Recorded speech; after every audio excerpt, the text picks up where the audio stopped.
Warhammer x LOTM, The Black Emperor by author Jiao Chao Mo. Chapter 791-808. Chapter 791 Nimrod. Space Wolves, you should thank me, you won't have to take the fall anymore. Inside the Black Stormbird, Nimrod leaned back against the leather seat. His field of vision was somewhat limited, but he could still take in most of the spherical dock's main structures with his obsidian eyes. Below, a fleet of heavy transport ships was passing through in formation. Giant hatch doors opened under the manipulation of heavy cantilever arms to receive them. The tech marines of the Order Shadows had already moved in. After performing adaptive modifications, the docks would accommodate transport ships, destroyer-class, and frigate-class vessels. Despite being vastly different from Imperial standards, the dry dock still had value, much like the other technologies of the Jingyuan Federation. Among them, Nimrod valued the force field adjustment technology the most. The Order Shadows currently possessed three unique force field protection technologies: Terra's Stealth Field, the Randan Overlord Personal Energy Shield, and the Squat's Shield Weaving Technology. These three types of shields, along with the thermal derivative field exclusive to the Saturn Pattern Terminator prototype, were incompatible with each other. Officers of the Order Shadows, those at the captain level and above, would apply to the Tech Marines to have one of the three installed according to their needs. If they could master the Jingyuan Federation's force field shield technology and allow officers to adjust between the four types of force field protection within a certain range, the defensive capabilities of the Order Shadows would be elevated to a new level. Amidst the vibration of the deck, the Stormbird landed within the dry dock's luxurious hangar. Nimrod stepped off the deck. Wilshire, Lord of the 2nd Battle Group, Ramsey, Lord of the 10th Battle Group, and Zadkiel, Chapter Master of the Word-Bearers Scions of the Quill, were already waiting on the landing pad. "My lord." Nimrod nodded slightly, accepting their salutes. His gaze turned toward Ramsey. "Has the control center been fully captured?" "According to your command, the control center has been seized, and the Jingyuan Federation's massive instruments have been preserved intact. Archmagos Aachen and Archmagos Anacharis are currently analyzing it." The lawyers Nimrod dispatched had assisted Aachen land in negotiating with various factions on Mars. While securing interests for the Order Shadows, they also helped him manage relationships with the different parties. Aachen had previously been marginalized due to his arrogance, bluntness, and refusal to undergo holy mechanization, which prevented him from being promoted to Archmagos. Now, after gaining the support of some factions, he had successfully been promoted to Archmagos of Mars. "Let's go see it," Nimrod ordered. Accompanied by the others, he headed down the main thoroughfare straight to the center of the dry dock. Cold mist drifted as the hatch slowly opened. Aachen, whose body showed no traces of mechanical modification, and Anacharis Scoria, the Shayna Archmagos who barely looked human anymore, both turned around simultaneously. Flesh eyes and bionic eyes swiveled. "My lord." Aachen's salute was silent, while a clicking sound emanated from Anacharis, like a giant mobile robot. Nimrod nodded slightly. He looked at the giant orange spherical machine and noticed its surface lacked data ports or similar facilities. "It really does look like a bomb." Nimrod remembered that the oil men of the 40th Expeditionary Fleet had failed to discover it was a data storage device during their inspection.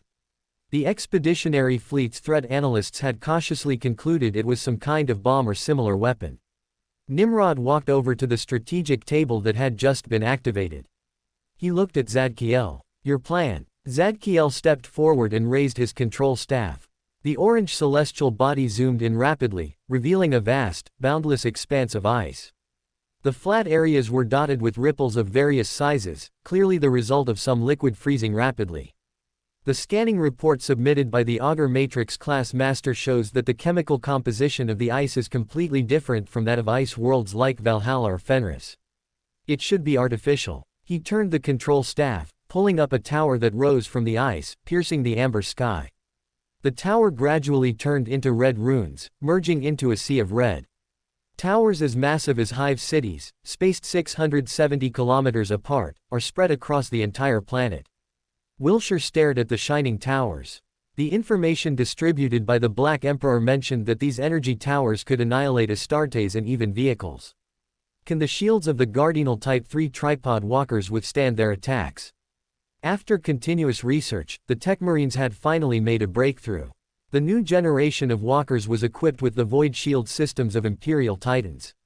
Compared to the Type II, which used the plasma shields of knight suits, their defensive power was significantly increased. As Wilshire pondered, Zadkiel continued speaking. After identifying the energy readings of each tower, it is confirmed that they are all energy generators. The Olympic Jingyuan Federation used advanced technology to expand the natural ice caps into a giant shield, with defensive power comparable to a fortress-class energy shield. Nimrod stared at the shining red runes in the outlined barrier. The Jingyuan Federation's defenses surpassed most Imperial fortress worlds. Conquering this planet would be no easy feat. He knew that although the Space Wolves' Third Great Company had destroyed the Jingyuan Federation without suffering major losses, it was because the Wolves had blasted the dry dock beneath them out of orbit and used it as a battering ram to smash into the orange planet. Nimrod glanced at the orange sphere. The cruel truth was revealed only after its destruction. It wasn't a weapon. The Jingyuan Federation had placed 15,000 years of civilization within it, including all scientific knowledge, intellectual achievements, artworks, and esoteric secrets. It was the crystallization of the Jingyuan Federation's civilization. The Jingyuan Federation had created it to be launched as a message in a bottle for the void. When the commander of the 40th Expeditionary Fleet learned the truth, he immediately realized the cruel fate he would face once the War Council and Terra learned of this monumental loss. In his fury, he lashed out at everyone: the intelligence department's inaction, the oil men's low efficiency, the uncoordinated departments, and especially the Space Wolves' reckless behavior. In reality, although the Space Wolves left only ruins in their wake, the Third Great Company should not have borne the responsibility for this catastrophic loss. Heimschrut sent a communication pointing out that it was the fleet commander who had actively requested the Wolves' intervention. The Wolves had broken the stalemate, and he had authorized Wolf Lord Ogvi Helmskrot to mobilize all available resources. But the truth didn't matter. In the end, everyone tacitly shifted the blame onto the Space Wolves. The brutal image created by the Wolves' past conduct was deeply ingrained in the minds of the various factions. Helmskrot didn't even report it to the Wolf Lord Lehman Russ. They disdained explaining themselves and didn't care about the image others had of them. Ultimately, the Space Wolves successfully took the fall, adding another heavy stroke to their reputation for brutal atrocities. Space Wolves, you should thank me, you won't have to take the fall anymore. Nimrod already knew the value of the data device. Naturally, he wouldn't use Helmskrot's strategy of smashing the dry dock into the Jingyuan Federation's homeworld. Not just the instrument, but the entire dry dock as well. Unlike Helmskrot, who only considered military aspects, Nimrod saw that the dry dock could be converted into a shipyard with some modifications and would serve as an important defensive facility for the star system in the future. While making this decision, it also meant facing a major problem: how to break through the defensive system the Jingyuan Federation had built over 15,000 years. A direct assault on the Jingyuan Federation's home would be impossible even if the entire Third Great Company of the Space Wolves was wiped out. The entire Space Wolves Legion might win, but they would suffer devastating losses. The two warbands Nimrod had deployed, including the 10th Battle Group, which had the most manpower after absorbing the Faceless Ones, plus the Scions of the Quill, had numbers similar to the Space Wolves Legion but would also incur massive sacrifices. He looked toward Zadkiel. So, what is your plan? My lord, I have devised an attack plan according to your orders. The Baron of Corruption's eyes flickered.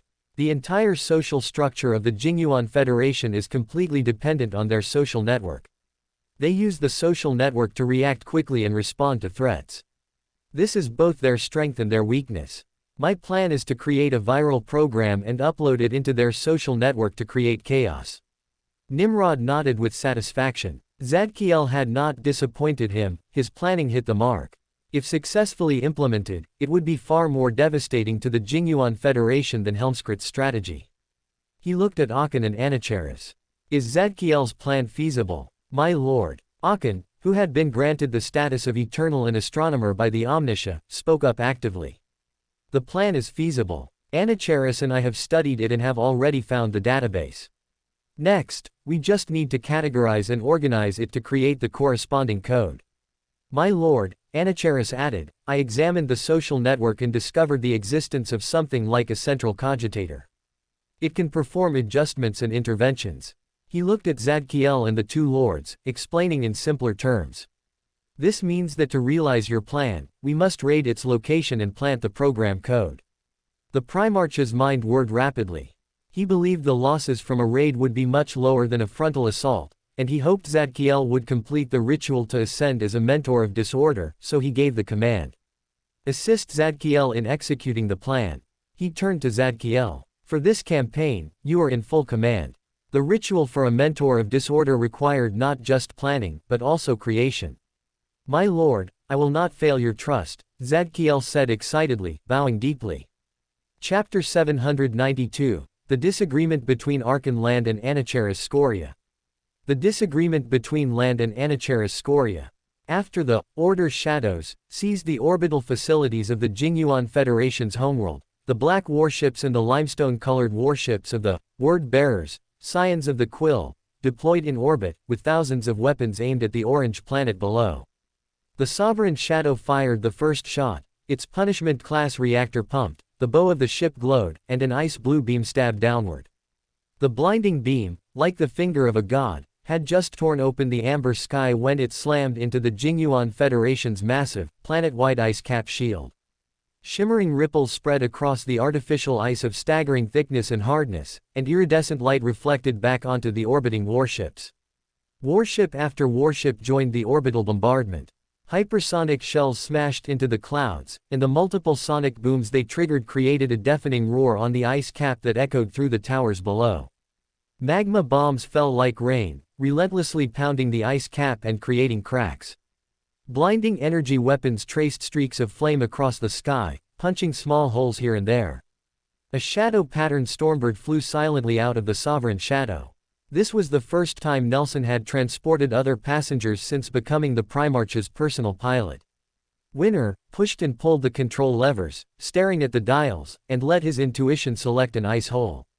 He raised his left hand to quickly mark it on the tactical network. The uploaded information would ensure the orbital bombardment fleet avoided the chosen spot. Simultaneously, Nelson's right hand pushed the quantum field repulsor to maximum power. The shadow-patterned stormbird flew silently into the boiling mist and dove into the ice hole. Inside the passenger cabin, Archmagos Anicharis Scoria, who commanded the Shayna Tech Guard, watched as his cyber-familiars rose like snakes, green runes flickering as they turned. The effect of the orbital bombardment is limited. The Jingyuan Federation's artificial ice is sufficient to absorb most of the bombardment's power. Armed forces deployed through narrow holes pose no threat to the energy towers. Their defenses seem impeccable, yet there are loopholes. Archon Land's assessment was sharp. Once we upload the code to their social network, their entire social system will be paralyzed. He stared at Anicharis, who was as massive as a dreadnought and possessed only a pair of flesh and blood arms more than the Jingyuan Federation people, who were reduced to just heads. His voice carried a warning. The defects of the Jingyuan Federation people tell us that humanity should not be mechanized. This is not the correct path to approaching the Omniscia. No, Anicharis emitted a dull mechanical sound. You do not know the benefits of sanctification. You cannot imagine the power of the strategos array I invented. As he spoke, weapons like thermal cannons and phase plasma cannons were raised in unison. I can destroy an entire Astartes squad in 11 seconds. Of course, that excludes the Order Shadows empowered by Lord Nimrod. Archon shook his head. I have no need for that. The stellar power bestowed by the Omniscia is powerful enough. The astronomer, also known as the astrologist, possessed his own combat capabilities, unlike before when he relied on manufacturing weapons with the power of mystical items. He could borrow the power of celestial bodies to a certain extent to perform spell-like abilities similar to those of a psyker. The power bestowed by the Omniscia is powerful, of course, but the weapon systems built by the Strategos array can also unleash the wrath of the machine god. Archmagi, Zadkiel interrupted. A major point of contention within the Mechanicum was the attitude toward the degree of physical mechanization. Most believed that mechanization represented sanctification and would bring one closer to the god of all machines. But a few believed that the flesh should not be abandoned, and mechanical modification should only be performed when necessary. Anacharis and Archon were typical representatives of these two schools of thought. Their debate and disagreement had begun since their very first meeting. Senior, lawyer, Zadkiel had mediated the conflicts between them time and again during their cooperation. In this operation, he would never allow their disagreement to cause failure. The Black Emperor trusted him, he had planned and was executing the scheme, and he would never let the Black Emperor down. The senior, lawyer, steered the conversation toward the target. At what distance from the target do we need to deploy the program code? The cyber familiar turned, a red light flashing. 10.6 kilometers, a mechanical voice issued from Anacharis's chest. How long will the upload take? The senior, lawyer, steered the conversation once more. Archon spoke up, it will take 12 seconds to break through the social network's defense mechanism, and the upload will take 3 minutes and 49 seconds. Archmagi, the Jingyuan Federation people will discover us in 1 minute and 25 seconds. 2 minutes and 24 seconds is the critical window for this operation, and it is also our most dangerous period. Correct, a mechanical voice and a voice from a flesh and blood throat spoke simultaneously, confirming the plan's key point. The sound of an electronic loudspeaker suddenly rang out, and Nelson's voice reached the ears of the three and the members of the two corrosion guard squads under the Baron of Corruption, Zadkiel. Everyone, prepare. Soft landing in 15 seconds. Countdown. 14 seconds, 13 seconds. The shadow pattern Stormbird shook slightly, the roar of its engines masked by the quantum field repulsor. Amidst the gushing cold mist, the landing struts slid silently from the fuselage, and the ramp lowered onto the ice. The warning light flashed from red to green. Good luck with the operation. Zadkiel was the first to step off the deck, simultaneously opening a communication channel to send the coordinates to Wilshire, the Lord of the Order Shadow's second battle group. After turning off the helmet's internal communicator, he surveyed the surroundings. The shadow pattern Stormbird had dropped them near the top of the tower, which was completely encased in artificial ice. The surrounding white buildings looked like rocks arranged on the icy ridge of a snow-capped mountain. Massive lantern-shaped turrets were aimed at the sky, swirling with an ominous and terrifying light. Zadkiel looked around and quickly marked locations on the tactical network. The 20 guard members quickly fanned out, establishing a defensive line using the surrounding buildings. Thud, thud, thud. Anacharis stepped off the deck with heavy strides, his two cyber familiars turning. Runes flickered as they located the Jingyuan Federation's social network cogitator-like devices. The logic engine embedded in the Strategos array ran at high speed, and binary code composed of 0s and 1s flowed rapidly, transmitting through the electronic links into the cyber familiars. The two cyber familiars projected flickering red and green lights, and the silent code spread rapidly. Second after second passed, and then a piercing alarm suddenly blared. From all directions, thousands of power warriors as large as Astartes surged out. Among them were squads of tall blue giants as large as dreadnoughts, with 2 pairs of arms. Zadkiel immediately recognized them as the superpower warriors mentioned by the Black Emperor. They were the elite among the power warriors, and they were as dangerous as their massive size suggested. Chapter 793. Zadkiel, the power bestowed by my lord is truly eerie. The cyber familiar climbed onto Anacharis Scoria's right shoulder, marking enemies swarming along the tower bridge built on the support pillars. Program code upload progress 4.91%, 4.93%. Anacharis's data engine obtained Jingyuan Federation data from the orange data storage device, and the logic engine calculated and formulated a fire support plan. As the numbers jumped to 4.84%, 2 of the 18 mechanical arms behind Anacharis rose. The graviton implosion cannons roared, and 2 shells whistled as they took to the air. The traces of the exhaust plumes quickly condensed in the freezing air, like frost clinging to glass. Boom, boom. 2 ultra-high-density bombs slammed into the 2 areas with the highest density of super warriors. Dozens of bodies, similar to Astartes, were crushed onto the ice, flattened as if by giant boulders. A series of orange runes scrolled across the feedback interface of the cyber familiar system. It took 13 seconds for the social network of the Olympic Jingyuan Federation to complete the emergency analysis and construct a countermeasure. The code he and Archon Land researched was effective, slowing down the reaction speed of the social network links. Boom, boom. Two ultra-high-density warheads whistled into the air, slamming into the 3 o'clock and 8 o'clock directions, where the red runes were densest. Bang bang bang. After the energy fields of the power warriors were specifically adjusted, the pressure falling from the sky was weakened, and their silver-white armor trembled in unison on the ice. Crack. The oscillation of gravity waves and the collision of energy constantly hammered the ice surface, smashing out spiderweb-like cracks.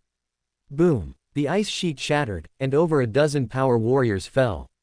The holographic masks of the super warriors showed no fluctuations, the brains behind those masks had long since lost their humanity.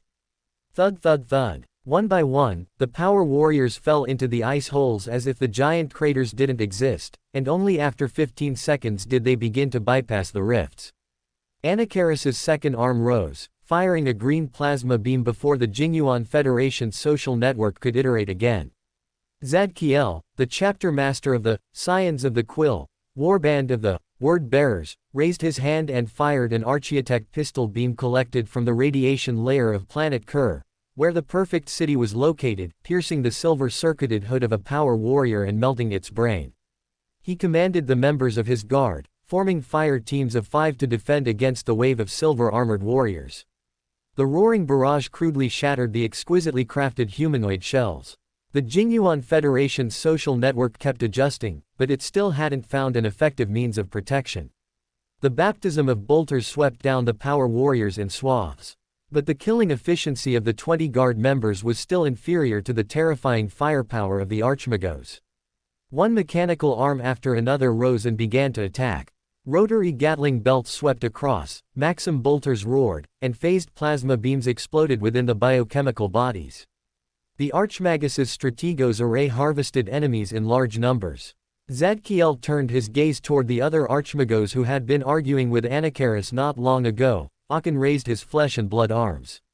Streaks of shining starlight rays shot out. A gray starlight beam pierced through silver armor, leaving a blurred bloody hole. Another starlight beam shattered a holographic mask, revealing an expressionless face that aged visibly to the naked eye. The power warriors fell continuously under the shining starlight rays, as if afflicted by a starlight curse. The power my lord bestowed upon Akin. Zadkiel's eyes sparkled. Though it is eerie and its lethality is not low, it is not as terrifying as Anacharis's firepower. Measuring purely from the perspective of firepower, he is even more terrifying than my entire honor guard. Boom. Amidst his lamentation, Zadkiel suddenly felt a violent tremor beneath his feet.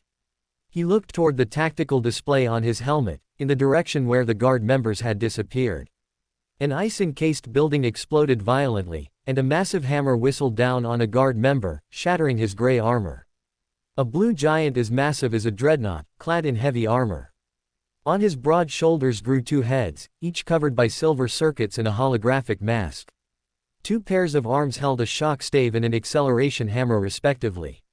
4 word bearers retreated steadily from the collapsed building, their bolters roaring as they hammered against the armor of the ultra-enhanced warrior, which was similar to that of the Ultramarines.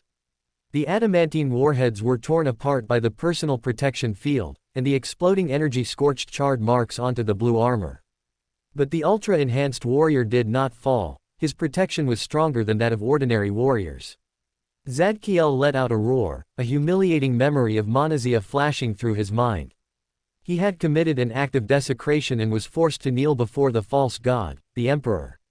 The Ultramarines, clad in cobalt blue armor, stood behind the false god. Zadkiel drew his master-crafted power sword and lunged at the enemy. The ultra-enhanced warrior's upper pair of arms raised the acceleration hammer high, as if a priest were performing a sacrificial ceremony.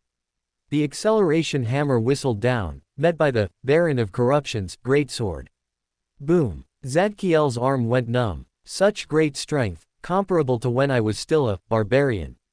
The Baron of Corruption parried the acceleration hammer, twisted his waist, and swung his arm. The disruption field hissed as it tore through the protection field, slicing open the loathsome blue armor. The shining blade flicked upward, tearing one head to pieces. As Zadkiel swung his sword to cut off the other head, the program code upload progress in Anacharis's logic engine reached 63.52%. His cyber familiar swept the surroundings. 9 ultra-enhanced warriors had broken through the firepower line. A memory of the argument with Aachen aboard the shadow-patterned Stormbird flashed through Anacharis's mind, and his flesh and blood left arm held the Vadia scepter high. The ancient relic weapon fired a beam of brilliant light. Rumble. Wherever the shining energy storm covered, 4 ultra-enhanced warriors and over 100 ordinary warriors were indiscriminately torn apart by the terrifying energy. A huge rift was torn into the ice sheet, and warm mist filled the air. On the tactical interfaces of Anacharis and the Astartes, the temperature suddenly rose by 12.6 degrees. A wisp of smoke rose from the head of the Vadia scepter, and a series of alarm runes flared up in his mental space. Massive lantern-shaped turrets began to turn. In Baron of Corruption, Zadkiel's world, terrifying black lines of rule swept toward him. His expression changed. From the data issued by the Black Emperor, he could be certain that even he, a true Baron of Corruption, could not warp the energy turret attacks of the Jingyuan Federation. The Baron of Corruption glanced at the tactical interface, at the communication message sent by Wilshire, the Lord of the Order Shadows, 2nd Battle Group. The drop has begun, estimated arrival in 41.9 seconds. Zadkiel's eyes flickered as a lighthouse-like light shone upon him. The Baron of Corruption's spirituality surged forth, and layers upon layers of prisms generated around him. Hiss hiss hiss. Energy beams shot forth, distorting even the air itself. 4 nearby guard members vanished in an instant, leaving only charred, viscous streaks on the ice. Amidst the rising steam, the blinding beams were dispersed among the layers of multi-prisms. Zadkiel's temples throbbed with pain, and as his spirituality ran dry, the prisms shattered one by one. Boom! The energy beam struck the Saturn-patterned Terminator prototype armor gifted by Lord Nimrod during the Randan War, which was covered by a thermal derivative field. 24 seconds left, it's too late. Just as Zadkiel was in despair, Aachen's voice suddenly rang in his ear. Electromagnetic interference. The star curse ray fired from Astronomer. Aachen's left hand pierced through the 2 heads of an ultra-enhanced warrior. One was directly shattered, while the other aged under the senescence curse. The Astronomer raised his right hand, and streaks of chaotic starlight spread. In Anacharis's cyber-familiar system, electromagnetic signals became cluttered and chaotic. His Vadia scepter stopped. He understood what Aachen's reminder meant. Even with his Strategos array's full firepower, he could not destroy the surrounding turrets. 47 energy cannons were locked onto this area. Only the electromagnetic chaos caused by false astrology could interfere with the Jingyuan Federation's signals, making it possible to survive the energy cannon strikes. Anacharis no longer dwelled on the conflict of ideals. His Strategos array was built with the support of the Omniscia, and the astrologer's power was also a gift from the Omniscia. The Astronomer raised his right hand, and starlight leapt up, merging into the churning, surging starlight. Starlight filled the air. Runes for electromagnetic anomalies flashed rapidly. The 47 lantern turrets did not fire their energy beams. The muzzles of the cannons hummed as they turned, repeatedly scanning the area where they stood. The lantern turrets seemed to have lost their light guidance, scanning about aimlessly. Zadkiel, having survived the disaster, took a deep breath, staring in amazement at the energy turrets that had eerily failed to launch an attack. The power my lord bestowed is truly eerie. Whoosh whoosh whoosh. A series of black runes slid across the tactical page. The 2nd battle group was about to arrive. Chapter 794. Aachen, the greatest technical discovery of the Great Crusade. Anacharis Scoria continuously injected spirituality into the starlight overhead, maintaining the electromagnetic disturbance created by the false astrology. Programmed code upload progress 90.83%. Phew. The Astronomer, Anacharis followed Aachen land in lowering his arms. Their spirituality was exhausted. He didn't launch another attack, his electronic prosthetic eye staring intently at the tripodal walking mechs. They were a third larger than they had been during the Randan War, and their chassis were now significantly larger than Warhound's Titans. Beams of energy shot out, sweeping across the lantern-shaped turrets in an overwhelming barrage. Boom boom boom. The lantern turrets gradually shattered as large clouds of smoke and debris flew everywhere. A rain of fragments fell like a waterfall, smashing onto the broad bridge where the turrets stood with dull thundering sounds. The bewildered turrets turned, finally finding their targets for fire suppression. Cold energy beams of similar color shot out, striking directly at the tripodal walking mechs. Flash flash flash. Countless blue runes crackled across Anacharis's vision as the Strategos Array's logic engine scrolled a line of binary information. Tripodal walking mechs differ from the database, a new defense mechanism has appeared. Scanning. Identifying. Analyzing. Confirmed as Void Shield. Tripodal walking mech defense has increased by 50.68 times compared to the database.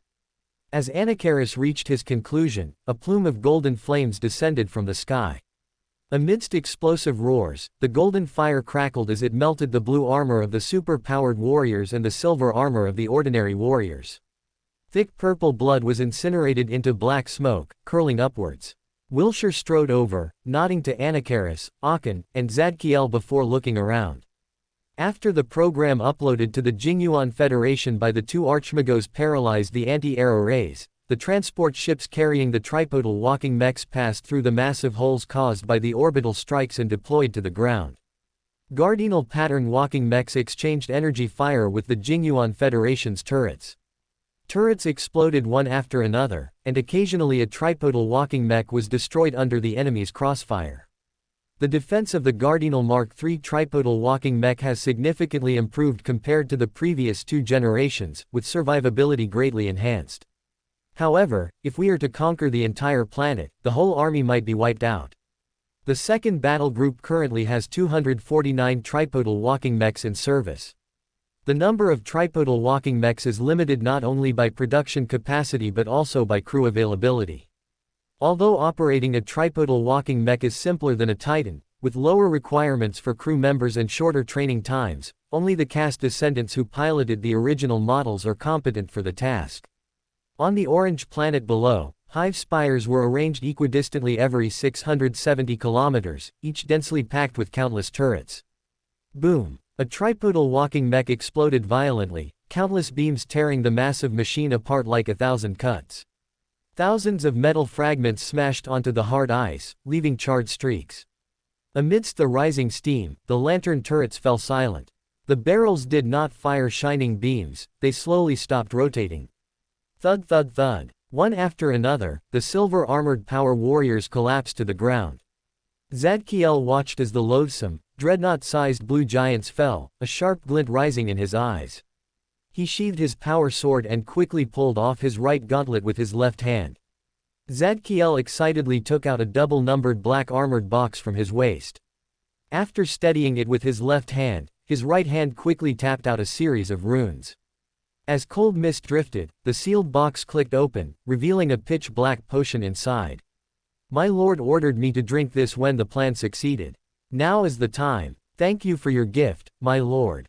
Praise the Black Emperor. After praising the Black Emperor, Zadkiel used a ritual dagger to deactivate the spiritual wall. Gulp. Zadkiel tilted his head back and drank the potion, a chaotic mess of scents exploding in his mouth. As the potion slid down, green spots and red light mingled. Every part of Zadkiel's body felt as if insects were crawling under his skin. A chaotic din rang out in his mind out of nowhere. The sounds of countless people dying. The sound of social networks dissolving. Suddenly, the Majesty voice of the Black Emperor rang in Zadkiel's mind. After drinking the potion, gaze upon the scene of the Jingyuan Federation's order being subverted, and meditate to restrain your spirituality.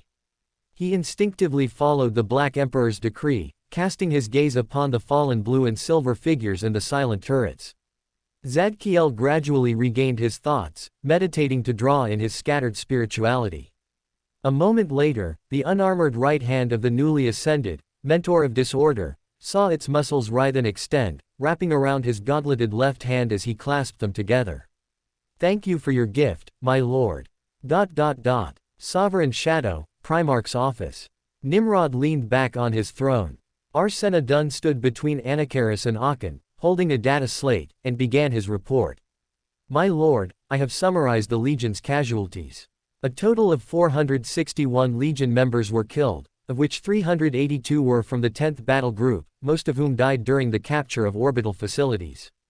Nimrod nodded. The death toll for the Order Shadows was even lower than that of the Space Wolves' Third Great Company in his memory. Well, I haven't smashed the drydock into the Jingyuan Federation's homeworld yet. This is thanks to the successful plan devised by Zadkiel, as well as the technical support from Anakaris and Akin.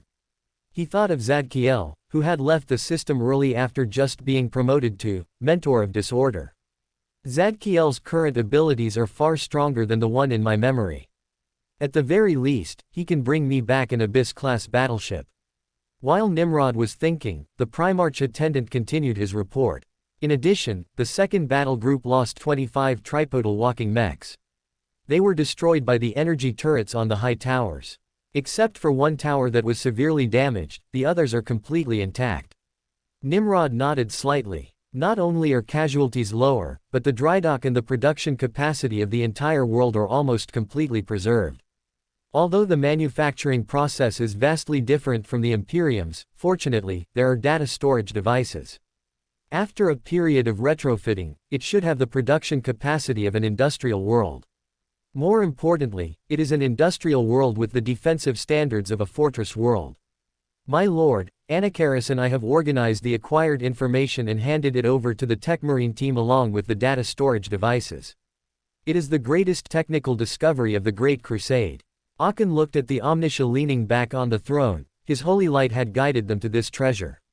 A 15,000-year-old civilization that had taken a completely different technical path, and the crystallization of the technology it had accumulated. Energy shield adjustment technology, social networks. Binary data flowed through Anakaris's logic engine. Vibration weapon technology, acceleration weapon technology. My Strategos array will evolve once again. I will also forge a starlight staff to perfectly exert the power the Omniscia has bestowed upon me. An image of that orange, man-made mechanical sphere flashed through Nimrod's mind.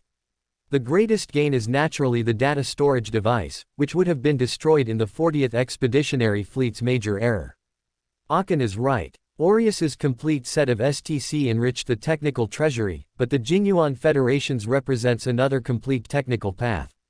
Another possibility for human civilization outside of Terra and Mars. Nimrod then thought of the intellectual achievements and artistic works contained within, which were the fruits of civilization created before the humans of the Jingyuan Federation lost their humanity. Not just a crystallization of technology, but also a treasury of art. Well, if Perturabo, Sanguinius, Magnus, and Fulgrim saw this, they would surely be fascinated. Chapter 795. Old Man Huang won't grant me Exindio-class battle automata, I can get them myself. 978. M30. In the third layer of the Nation of Disorder, Nimrod picked up the dice of prophecy. This millennium, besides the Arc Fringe cluster and the origin space, I only have one chance for a flexible choice. So, what should I divine? Events related to the Great Crusade era flashed through Nimrod's mind. In 992, the Luna Wolves discovered a complete map of ancient Terra on a dead world. In 999, the Alpha Legion responded to the 670th Expeditionary Fleet's request to help pacify News. After the Nusians activated the Chaos Artifact, the Black Cube, the planet was immediately destroyed. Over half of the Imperial forces and 6 Titans failed to make the emergency evacuation. Cabal agent John Grammaticus contacted Alfarius, warning him to evacuate before the Black Cube was activated, and persuaded Alfarius and Omegan to meet with Cabal leaders on Helios, the third planet of Epsilon Hydra 42. The twin Primarchs decided whether the future of humanity would be extinction to eliminate the 4 Chaos Gods, or falling under the control of Chaos and destroying the entire galaxy.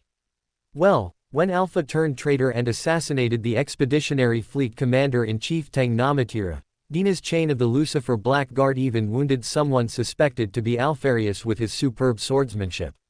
Nimrod thought of Zos. This world he had conquered had been assigned to the Lucifer Black Guard as their exclusive recruitment world. He focused his thoughts, and a piece of information in his memory gradually became clear. In 981, the Luna Wolves, with the support of the Oil Men, overthrew the Overseer of Dacinta after a long campaign. The Overseer are very likely sequence 4 or higher potion materials for the Paragon pathway. Even if they aren't, acquiring AI technology and upgrading robots will help in dealing with Raffen. The reason the Dark Angels were able to have an advantage over the World Eaters, Blood Angels, and Raven Guard in battles against Raffen was because they relied on the Exindio-class battle automata granted to the First Legion by Old Man Huang. Although Nimrod hadn't been gifted Exindio-class battle automata and didn't plan to acquire Men of Iron early, Dacinta, combined with the technology of the Jingyuan Federation, could also build a mechanical legion. Having thought of this, he made a decision and recalled information about Dacinta. During the Dark Age of Technology, Dacinta was once a human colony. The people of Dacinta built a brilliant culture and cities, and created intelligent machines to serve as servants. Later, humans disappeared for unknown reasons, leaving only immortal mechanical stewards to oversee the mechanical army. After quickly reviewing the situation of Dacinta in his mind, he chanted silently the star map from Carium Gate to Dacinta. After chanting 11 times, he reached out and threw the dice of prophecy.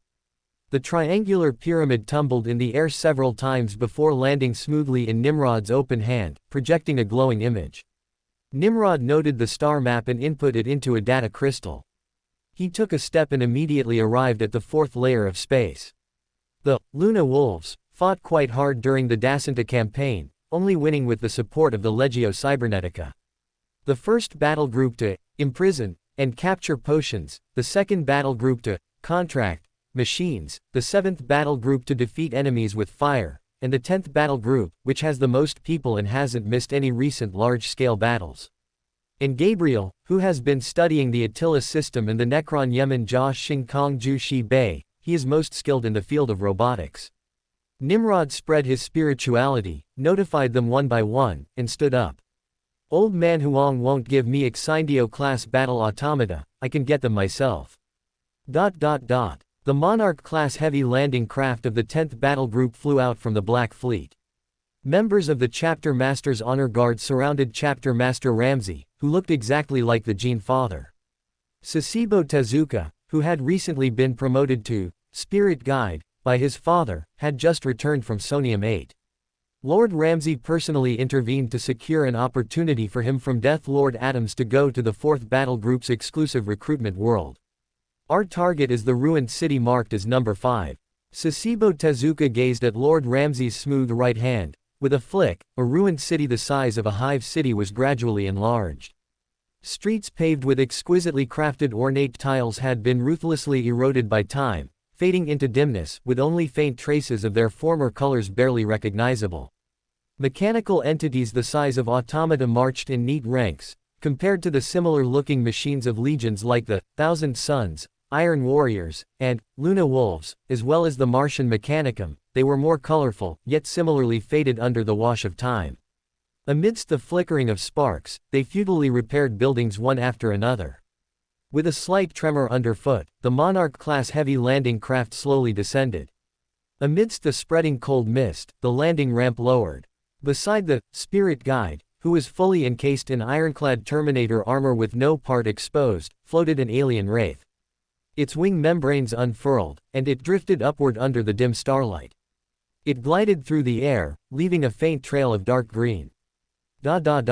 It raised its stubber with both arms, spitting out a dark green barrage of bullets. The bullets, existing between reality and illusion, struck the steel shells. The Spirit Guide, Sasebo Tezuka activated his Ling vision, gazing at the cables and mechanical skeletons encased within the shells. They have no living organs. His voice, like most royal court monks of the 4th Battle Group, was devoid of warmth, like a cold corpse. Biosystem Psyker Ramsey still maintained a smile. As a senior, Rose Bishop, his gaze swept across, confirming that there was no flesh or soul within the turning mechanical bodies. As my lord said, they are a mechanical race. Their essence is abominable intelligence, which the Empire absolutely cannot tolerate. The Emperor long ago issued a ban, the Olympia Treaty he reached with Mars explicitly continues the Crimson Protocol, established at the founding of the Mechanicum, forever forbidding the creation of soulless intelligence known as Silica Animus. He shifted his gaze and continued. Archmagos Aachen and Anacharis told me not long ago that many members of the Mechanicum on Mars and Shana are dissatisfied with the restrictions of the Crimson Protocol. They seek opportunities for the development of long-forbidden artificial intelligence. The Crimson Protocol allows for sacred synthetic life, lesser and righteous works, which must be created based on living organisms. This is true for the Legio Cybernetica and the automata of some legions, but the machines of Dacenta are the intelligent machines loathed by the Empire. This is just one of many restrictions they hope to lift. They strongly oppose many of the prohibitions imposed by the Olympia Treaty. Conflict is bound to break out, Ramsey said with certainty, raising his Archiatech pistol as he spoke. Welcome to Fanfic Audiobook, your go-to place for immersive audiobooks. If you enjoy the content, don't forget to like the video and subscribe to our channel for more amazing stories. And please support the author by link in description. Chapter 796, The Unique Individual Protective Field Adjustment Technology of the Order Shadows. Within the 5th desolate city of Dacenta, the Order Shadows of the 10th Battle Group marched with rhythmic steps, lining up between the buildings on both sides as they raised their bolters for a volley. The red light of the intelligent machines swept across, the mechanical arms behind them emitted a clicking sound as they rose. Sizzle, sizzle. Beams of blinding light as thick as an Astarte's arm deliberately avoided the buildings on either side, slamming into the storm shields of 8 members in the middle of the assault squad with deafening explosions. The assault squad members lowered their bodies, slamming their storm shields onto the faded, ornate colorful tiles. Amidst the booming sounds, the shields shattered the floor tiles and embedded into the ground. The intelligent machines beeped, and their light instantly turned crimson. They charged forward with great strides, their movements swifter than the Cybernetica robots controlled by the monks of Mars. They crashed into the battle line, their mechanical arms bending to aim at the Order Shadows in the rear, spraying thermal energy beams. Simultaneously, their left arms rose, spraying a molten flow of flames. Ramsey raised his Archiatech pistol and fired a beam of blazing light harvested from the radiation layer of Pratis Zeta, the battle group's exclusive recruitment world.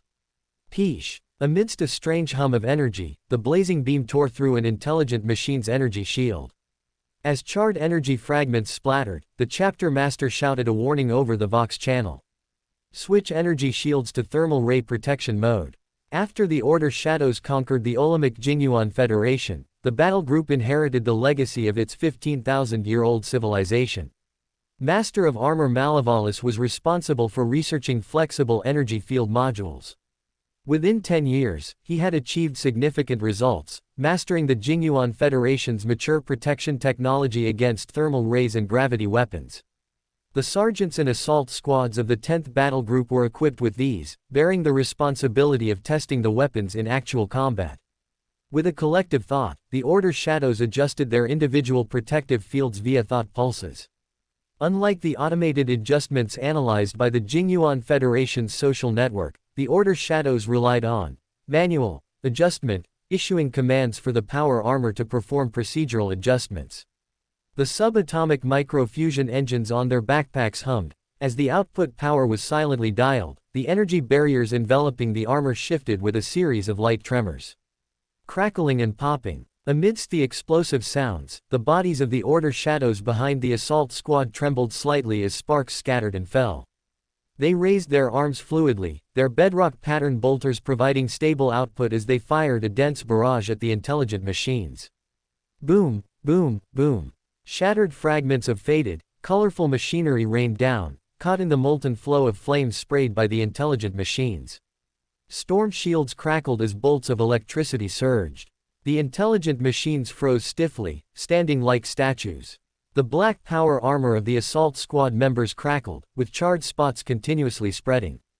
Bang! Bang! 2 Order Shadows in the center of the line fell simultaneously, their Mark III power armor disintegrating into several flaming clumps. 2 more Order Shadows stepped forward, catching the sparking storm shields. Together with the other assault squad members, they swung thunder hammers, which spun and smashed into the steel hulls of the intelligent machines stripped by the electrical arcs. Boom, boom, boom. The broken mechanical remains crashed to the ground. The new individual protective field, like those of the Jinyuan Federation's power warriors, is basically immune to thermal ray attacks, but its defense against similar flame weapons is limited. It is foreseeable that the protective field can also be basically immune to gravity rifle bullets, but it would be difficult to fully defend against Archmagos Anacharis's gravity fusion cannon. It still needs further iteration. Ramsay analyzed and summarized, forming a technical report as he couldn't help but think. Though it still requires iteration and refinement, this individual protective field adjustment technology is unique to the Legion. While he was thinking with pride, arrow-shaped runes with black shafts and red heads suddenly scrolled across both sides of his tactical display. Allies from the 7th Battle Group. Thump, thump, thump. As the ground trembled, black armored knights riding green giant wolves came galloping forward. The giant wolves they rode were slightly smaller than the thunderwolves of Fenris. Their size was between 1/3 to 1/2 the size of a rhino transport used by a standard Astartes squad. The pyromaniacs raised both arms in unison, and snakes of fire slithered out from the dull colorful tiles. They lunged at the intelligent machines, their python-like maws tearing off large chunks of mottled, colorful machinery. The intelligent machines raised their right arms, swinging sharp claws to strike at the fire snakes. Bang, bang, bang. Under the spiritual control of the pyromaniacs, the dissipating flames condensed into walls of blazing fire. The mechanical claws slammed into the walls of burning, producing dull booms. The Catachan wolves leapt up, jumping onto the mechanical arms and opening their maws to tear off mechanical heads. The bodies crashed down heavily amidst crackling electrical sparks. They leapt to dodge claws, which instead tore into the steel bodies of other machines. The pyromaniacs moved their left hands quickly, and orange fire crows condensed instantly. They spiraled outward, precisely intercepting every incoming beam. Boom, boom, boom. Amidst the explosions, the fire crow art shattered the thermal beams. The pyromaniacs raised their right hands together, and white-hot fireballs the size of a normal person's torso condensed in their palms before transforming into white-hot spears. They cocked their arms back in unison and then hurled them forward. The white-hot spears pierced the air, their tail flames leaving blurred, scorched trails. The spears of fire whistled into the bodies of the intelligent machines, and molten, charred metal fragments splattered down. As flames rose, the intelligent machines fell in swaths.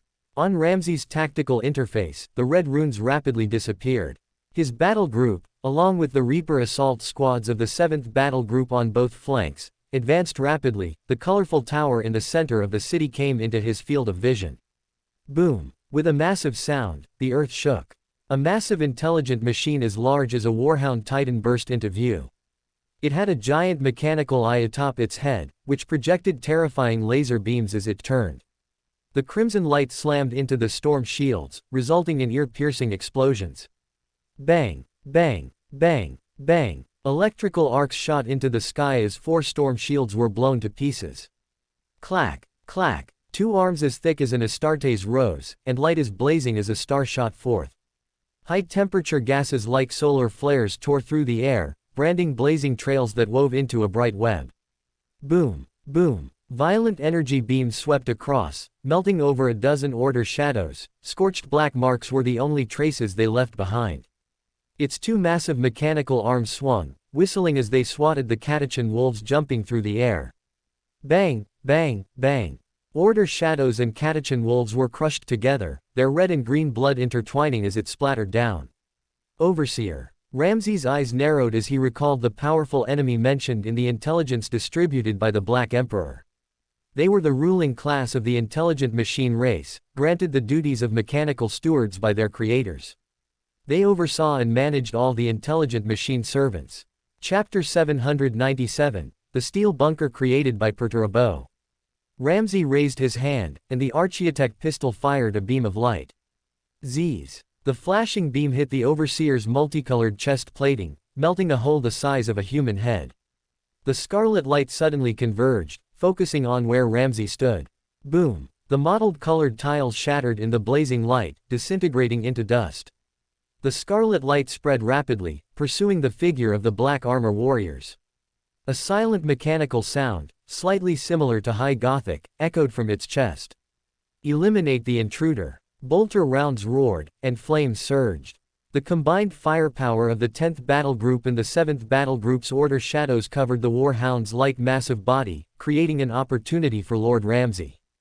Boom. A giant mechanical foot slammed onto the colored tiles, and the massive mechanical body emerged from the surging flames. Senior, Shadow Ascetic, Ramsey, hid in the shadows, evading the Overseer's keen red light pursuit amidst the pervasive smoke. He silently passed by the Order shadows and the Catachan wolf, arriving behind the Overseer. The bright yellow stellar light shone upon the Overseer's body, which was brighter and more colorful than other intelligent machinery, casting a rainbow-like shadow on the ground. The shepherd's eyes flashed, and the iridescent shadow suddenly rose up. After becoming a shepherd, the Shadow Ascetics, Manipulate Shadow, was upgraded to the level of Control Shadow. The viscous shadow wrapped around the Overseer's mechanical body like a cloak. Amidst a series of creaking sounds, the multicolored mechanical body became heavily rusted, as if subjected to an erosion longer than time itself. The scarlet light seemed bound by an invisible wall, and the mechanical arms bent and slammed against the body, making a muffled sound. The massive mechanical body was flattened and compressed, emitting a grating friction sound. Sasebo Tezuka moved his muzzle away, looking at the massive machine enveloped by a thick mass of shadows. The thick shadow trembled continuously.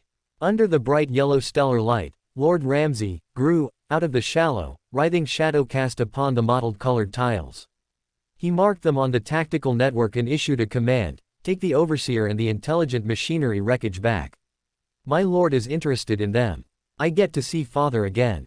Sasebo Tezuka's eyes lit up. The last time he saw the Gene Father was 3 years ago, when he received the gift of power and became a spirit guide. He suddenly sensed something and turned to look outside the city. Lights like a meteor shower descended from the sky, igniting with flame as they pierced the atmosphere. Among the thousands of drop pods, there was a larger dark shadow, which was closer to the surface, having clearly been launched first. Sasebo Tezuka's visor filtered the strong light, identifying and magnifying the dark spot, scrolling through lines of information. Steel Hammer Bunker. Primarch Perturabo realized the need for modular fortress strongholds after successively experiencing the Squat War and the Randan War. The new generation of fortifications he developed, based on the Drop Hammer Bunker, are launched from warships in orbit, just like the original model. Sasebo Tezuka recognized this new type of fortification and knew that after Lord Perturabo created the new fortress, he gifted it to his two closest brothers, Father and Lord Magnus. The information continued to prompt. He ignored the variable size and weapon types, focusing on other key details. The difference is the wider range of application. The drop hammer model is deployed on the ground to serve as a beachhead against enemy advances, protect landing sites, provide area defense, or be dropped behind enemy lines for sabotage and harassment. The steel hammer bunker can be modularly assembled as needed to meet various demands: integrated command centers, dual-use military, civilian facilities. The dark spot grew larger, tracing an arc as it descended through the air. A line of red information replaced the green information. Target: Ruined City Number 4. The shadow of the Black Fortress enveloped the modeled buildings of the ruined city. Rumble. 5 streets and dozens of magnificent buildings shattered. As rubble scattered and cold mist permeated the air, the Black Fortress fell heavily to the ground. Beams of light struck the Black Fortress, activating the Guardian Protocol embedded by the Creator. Thousands of intelligent machinery units stepped forward, raised their arms, and launched attacks against the damaged buildings. Inside the fortress, biological and mechanical composite wired servitors mechanically raised their arms. As their arms rotated, runes flashed, saying, "Defense Array activated, Super Shard Missile armed." The Techmarine, based on data acquired from the 10th Battle Group's engagements with intelligent machinery, assessed that conventional weapon arrays like heavy bolters could not inflict effective damage. The weapon strike array constructed for this mission consisted of Super Shard missiles and Super Crack missiles. Boom, boom, boom, boom. The parts of the iron hammer bunker rooted in the ground simultaneously roared, each launching 2 massive missiles, 25 times the volume of an ordinary shard missile. 8 missiles whistled into the intelligent machinery, exploding with loud bangs. Tens of thousands of fragments flew, piercing the intelligent machinery units one by one. A large area of the intelligent machinery army was instantly cleared, leaving 8 empty zones. Boom, boom, boom. Drop pods slammed onto the colored tiles, and the shockwave tossed the mottled mechanical bodies into the air. Bang, bang, bang. The drop pods opened, and Yassine, the company commander of the 1st Battle Group's 2nd Company of the Order Shadows, charged out with his company in perfect order. The judges simultaneously turned sideways, raised their left arms, and pushed forward. They shouted in unison in Dun language, "Imprison." Extremely viscous liquid shot out, enveloping the intelligent machinery units one by one. Transparent walls pressed down on several intelligent machinery bodies, slamming them onto the ground. Amber encapsulated the thrown intelligent machinery, which tumbled and crashed to the ground. Yassine led the judges in capturing the intelligent machinery to offer them to the Black Emperor. He suddenly felt something, following the scarlet light to find the Warhounds-like massive mechanical construct. Yassine suddenly heard an earth-shattering explosion, and the lemon's ear instinctively filtered the massive sound. As the earth trembled violently, a massive mushroom cloud rose from the center of the steel bunker. A massive warhead, 4 times the size of an ordinary crack missile, whistled toward the overseer. Rumble. The anti-armor warhead slammed into the overseer's chest, blasting a hole as large as an Astartes, revealing crackling and flashing cables. The overseer rotated its arms, and 2 streams of green plasma stream sprayed out from them. One plasma stream, shining like a solar flare, slammed onto the steel bunker, while the other hit the 2nd Company's formation. Yassine temporarily lost his vision as the blazing light consumed all illumination. The disciplinary knight swayed slightly but stabilized his body amidst the rumbling vibration. His vision recovered, and the runes of 14 Order Shadows disappeared. The central missile launcher of the steel bunker was destroyed. Yassine's eyes were tinged with golden light. He stared at the overseer, raised his arm, and pushed forward. The disciplinary knight commanded with majesty, "Intelligent programs are forbidden here." The scarlet light in the overseer's eyes flickered red and green. Its intelligent program struggled against the invisible interference, and its body became sluggish. It creaked as if being pulled by thousands of threads. "Eliminate, intruder. Transgressors shall be punished." The disciplinary knight shouted sternly. Target of punishment, the overseer. The disciplinary knight's body surface glowed with the light of dawn, and his fist shone with a bright luster. The disciplinary knight strode forward, moving faster than an ordinary warrior wearing Mark II power armor. The disciplinary knight shot into the air, and his golden giant fist whistled like a cannonball, smashing onto the overseer's head. Boom! The brilliant golden light drowned out the scarlet light, and the overseer's massive body slowly crashed down like a mountain. Amidst a tremendous roar, the metal machine crashed onto the colorful tower it was guarding. Rubble scattered, and the overseer tumbled into the ruins, faded diamonds pouring down upon it. Chapter 798 is the Great Machine Lord for Perturbo or Dolor. Dacinta's orbit, the deck of the hovering sovereign shadow. Mentor of disorder, Nimrod activated Ling vision, sweeping over the intelligent machines the size of dreadnoughts wrapped in amber and the supervisors the size of warhounds wrapped in shadow. He gazed at the spiritual radiance, thinking to himself, "It's indeed a potion ingredient. It's not an ingredient I know, so it must be a potion ingredient at sequence 4 or higher, likely a potion ingredient for the alchemist of the Paragon pathway, sequence 4. The supervisor's spiritual radiance is clearly superior to that of the intelligent machines, so it should be the main ingredient." Nimrod closed his Ling vision, thinking of the leader of Dacinta's intelligent machines, the Great Machine Lord.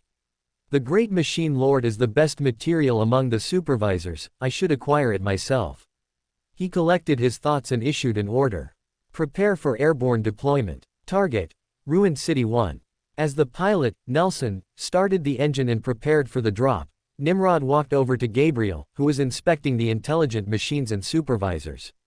"Master of Ordnance, your duty is to research intelligent machines we can control, using these as a basis. You will receive 1 complete supervisor and 2 intelligent machines, along with all the wreckage." The veteran artisan, who had long studied Necrons constructs at the Yemen Jia Xing Kong Ju Shi Bei, his eyes gleamed. "My lord, your will be done." Nimrod nodded, then turned to look at Wilshire, the chapter master of the 2nd Battle Group. "You must cooperate closely. The Covenant ensures that the intelligent machines remain within control." Black stormbirds flew out from the sovereign shadow, diving into the smoke-filled clouds. Light and shadow flickered in the Primarch's eyes as his consciousness spread out. Nimrod's consciousness swept across the airspace, as steel hammer bunkers crashed down, blossoming in the ruined city. Rain-like drop pods followed closely, forming battle lines around the steel hammer bunkers and systematically clearing out the intelligent machines. His eyes suddenly narrowed, his gaze passing through the narrow window to lock onto the massive mechanical body on the surface. The mechanical body was similar in size to a warlord titan's, with 2 warhounds-sized attendants nearby. They had huge discs on their heads, emitting crimson gazes. Colorful patterns swirled around its body. It seemed unaffected by time, unlike the ruined city, the intelligent machines, or even the supervisors. The Great Machine Lord, open the hatch, Nimrod commanded in a deep voice. As cold mist diffused, the red warning light turned green. Nimrod spread his golden wings and leapt down, surveying the battlefield. The crimson giant disk emitted a dazzling light, its edges like blades tearing through the ironclad Terminator armor, as if directly severing it. Mentor of Disorder suddenly folded his wings, his combat boots stomping. The Mentor of Disorder took a step with his left foot, covering 3,600 meters, and then another 3,000 meters with his right foot. Bang, bang, bang. Amidst the explosive roars, discontinuous figures with black armor and golden wings flashed through the air. The red disc tilted, and the Great Machine Lord looked up at the sky. Bang! An explosive roar sounded beside it, and Nimrod appeared out of thin air between the Great Machine Lord and the 2 supervisors. 3 crimson beams of light struck the black armor, and the temperature rapidly soared, causing the air to crackle chaotically. The Mentor of Disorder spread his spiritual power, tearing at the surrounding spatio-temporal structure. Entropy energy permeated, swirling around Nimrod, undergoing strange accelerated motion. The atmospheric composition rapidly changed, becoming dense in an instant. The light beams surpassed natural limits, subtly shifting in tone towards the black end of the spectrum. The incoming light columns shrieked, twisting in the air, bending from straight lines into arcs. 3 crimson arcs grazed the black armor, and 2 supervisors shot beams of light into the sky, which gradually bent into a straight line. The light beam fired by the Great Machine Lord curved and struck the supervisor on the right. Boom! White smoke billowed from its mechanical body, which toppled over and crashed into a colorful, mottled tower. Rumble! The supervisor crashed to the ground, rolling amidst bricks and stones. The mechanical arms of the Great Machine Lord and the supervisor rotated, sending out ripples as they spun upwards. The spatio-temporal ripples generated by entropy energy made the supervisor's mechanical arms slow as if stuck in a quagmire. Cracks appeared on its metal body, and streams of quicksand poured down. The Great Machine Lord's colorful mechanical arms rapidly dimmed, and its paint, which had not faded for thousands of years, quickly aged. Its head, the crimson disk, developed spots of rust, and mottled light points flickered dimly. Nimrod infused spiritual power into his golden gauntlet, swung it fiercely, and loudly shouted in Dun language, "Imprison." A stream of viscous liquid poured down like a ribbon, layer by layer, enveloping the Great Machine Lord. Crimson light flickered frequently but was immediately enveloped by layers of transparent walls. Father. The Order shadows looked up at the Gene Father descending from the sky, who had devastatingly defeated the terrifying machine. Light shone upon them, and the black armor warriors, brimming with power, launched a swift offensive against the intelligent machines. The blood-colored chain wrapped around Nimrod's right little finger glowed. He swung his arm repeatedly, using "imprison" to bind 2 supervisors, then flapped his wings and arrived before the amber-wrapped Great Machine Lord. Mentor of Disorder gazed at the amber-wrapped Great Machine Lord. Its spiritual radiance indeed surpasses that of other supervisors. Who should its configured potion be given to? Perturabo, or Roziki? Perturabo doesn't actually need the Paragon pathway potion. Nimrod knew that when Old Man Huang created Perturabo, he bestowed upon him all the mysteries of technological knowledge, just as he injected the knowledge of races like the Eldar and Orcs into his own genes. Perturabo was different from other Primarchs skilled in forging, Ferrus Manus, Vulcan, and Fulgrim. He did not learn and grow over time. This was both Perturabo's fortune and misfortune. He never found joy in learning. The Paragon is not suitable for Perturabo. The pathway I choose for him should compensate for his flaws. Flaws. Perturabo lacks empathy too much and is too harsh on his offspring, I should choose for him. As Nimrod pondered, he selected a pathway for Perturabo. His gaze fell again on the great machine lord, and other beyonders of the Paragon pathway flashed through his mind. Roziki is the Forge Lord, commanding the Legion's Techmarines. Anacharis is the ceiling of combat power, Akan is best at excavating ruins, Malavalis excels in armor forging, and Ryan is an expert in star fortresses. And I plan to, corrosion, Doloor during the great birthday celebration, his creativity is the strongest, almost on par with Perturabo. Nimrod collected his thoughts, returning to the abilities of the alchemist. The core ability of the alchemist is transmutation, which can create puppets and infuse souls into puppets and manufactured items. From this perspective, Roziki, Gabriel, Doloor, and Anacharis are all very suitable. I will choose from Th. Essay 4, depending on the situation. Chapter 799. The true strength of the Order Shadows is hard to conceal, how long can it last? Sovereign Shadow, Primarch's office. Arsena Dun, clutching a data slate, reported to the Black Emperor, who was leaning back in his throne. My lord, I have compiled the losses of the 4 warbands that participated. In the war against the Daxant Ascendant machines, the Legion suffered a total of 5,249 casualties. Among them, the 10th Battle Group had the most casualties, with 3,481.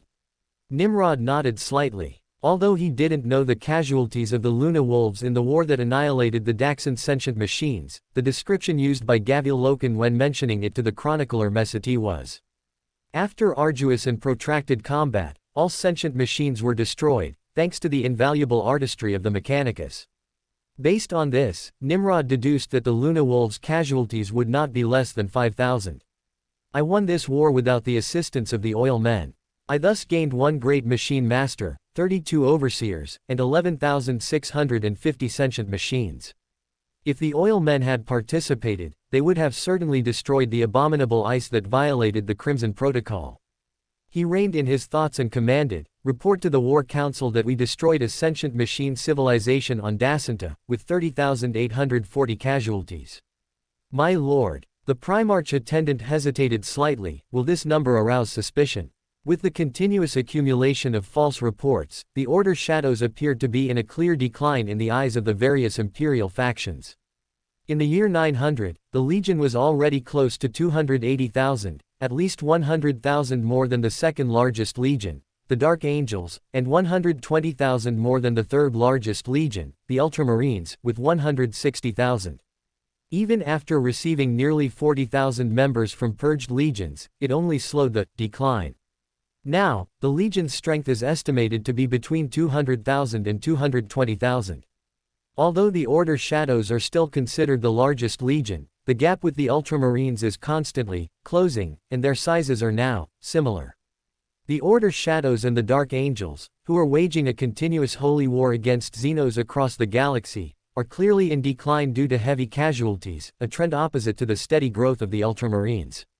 However, despite the Order Shadows also having unreported battle losses for various reasons, including Belliker's Devil World and the Jingyuan Federation's homeworld used to conceal industrial world production capacity, its true strength still exceeded 395,000 after the war. Although the Black Emperor had not donated gene seed to the Legion for the past 140 years, the apothecaries led by Mikkel formulated potions for the enhancement surgeries, reducing rejection reactions. Lady Malina Scala and Evos Jovan, the former chief medical officer of the Solar Auxilia, successively led the enhancement surgeries, ensuring that the Legion's success rate was far ahead of other legions. Even for Vessens, who showed warp resistance, the success rate of the enhancement surgery was similar to that of legions like the Ultramarines, Emperor's Children, and Death Guard. The larger the legion, the more difficult it is to conceal its true strength. This is a huge systemic problem. Troop deployment, weapons and equipment, ammunition and food supplies. This time, if another 25,000 casualties are falsely reported, it will be even harder to conceal. It won't, Nimrod said calmly. The War Council will deliberately downplay this record, and related data will be deleted. The Imperium does not want their existence to be known to the populace. I understand. Arsena, with hair like snow, decided to organize his subordinate, detectives, and master reasoners, to devise a plan to make the losses seem reasonable. More crucially, it was to conceal a series of related information about the Legion's movements. As his touchscreen notepad solemnly recorded the Black Emperor's instructions, he couldn't help but frown, sighing inwardly. It's getting harder and harder to conceal the Legion's true strength. I wonder how much longer I can maintain this. Nimrod noticed Arsena's worry and gently reassured him. I know you're worried about not being able to conceal the growing Legion.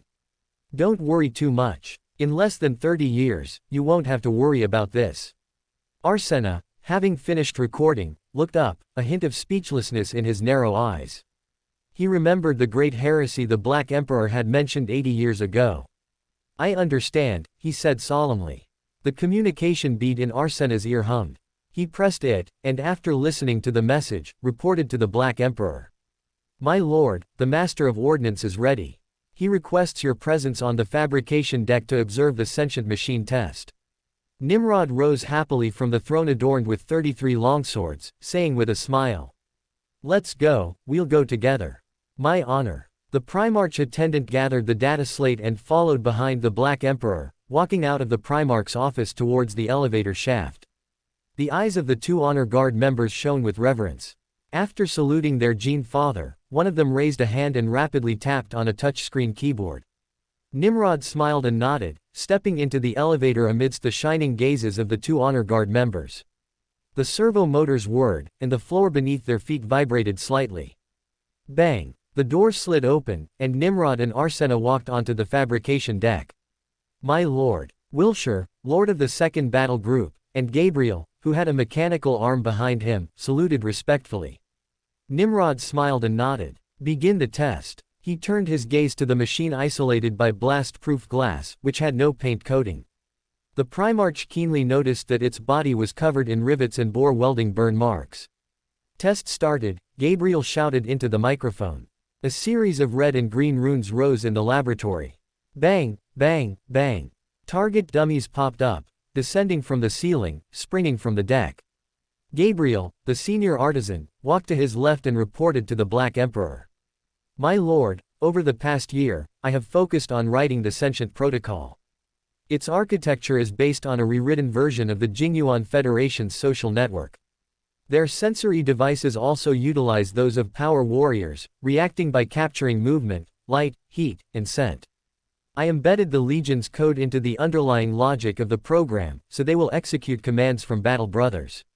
Nimrod thought that since power warriors were mechanized except for their heads, similar to sentient machines, utilizing the fully mastered Jingyuan Federation technology was indeed a feasible approach. I used the wreckage of sentient machines, selecting usable parts and assembling them. Currently, the only weapon that can be equipped is the Jingyuan Federation's thermal ray gun. As he spoke, he gave a command into the microphone.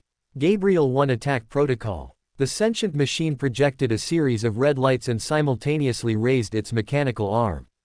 Blazing, dazzling beams of light shot out continuously, emitting a series of booming explosions. The target dummies exploded into pieces, burned to charcoal, and smashed onto the deck. I am pleased with your progress. Nimrod had envisioned needing to deploy sentient machines on a large scale in the war against Raffen, which was still 19 years away. You did not waste, you utilized existing resources. Utilizing rules, I always remember your teachings, Gabriel replied respectfully.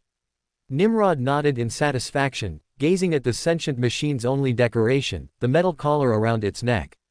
The Primarch's gaze sharpened, and he clearly saw the golden text written in Dun language on it.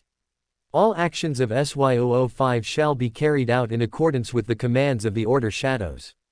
No attacks shall be made against the Order Shadows, its affiliated legions, or its protected populace. The life of the Order Shadows is above all else, including its own existence.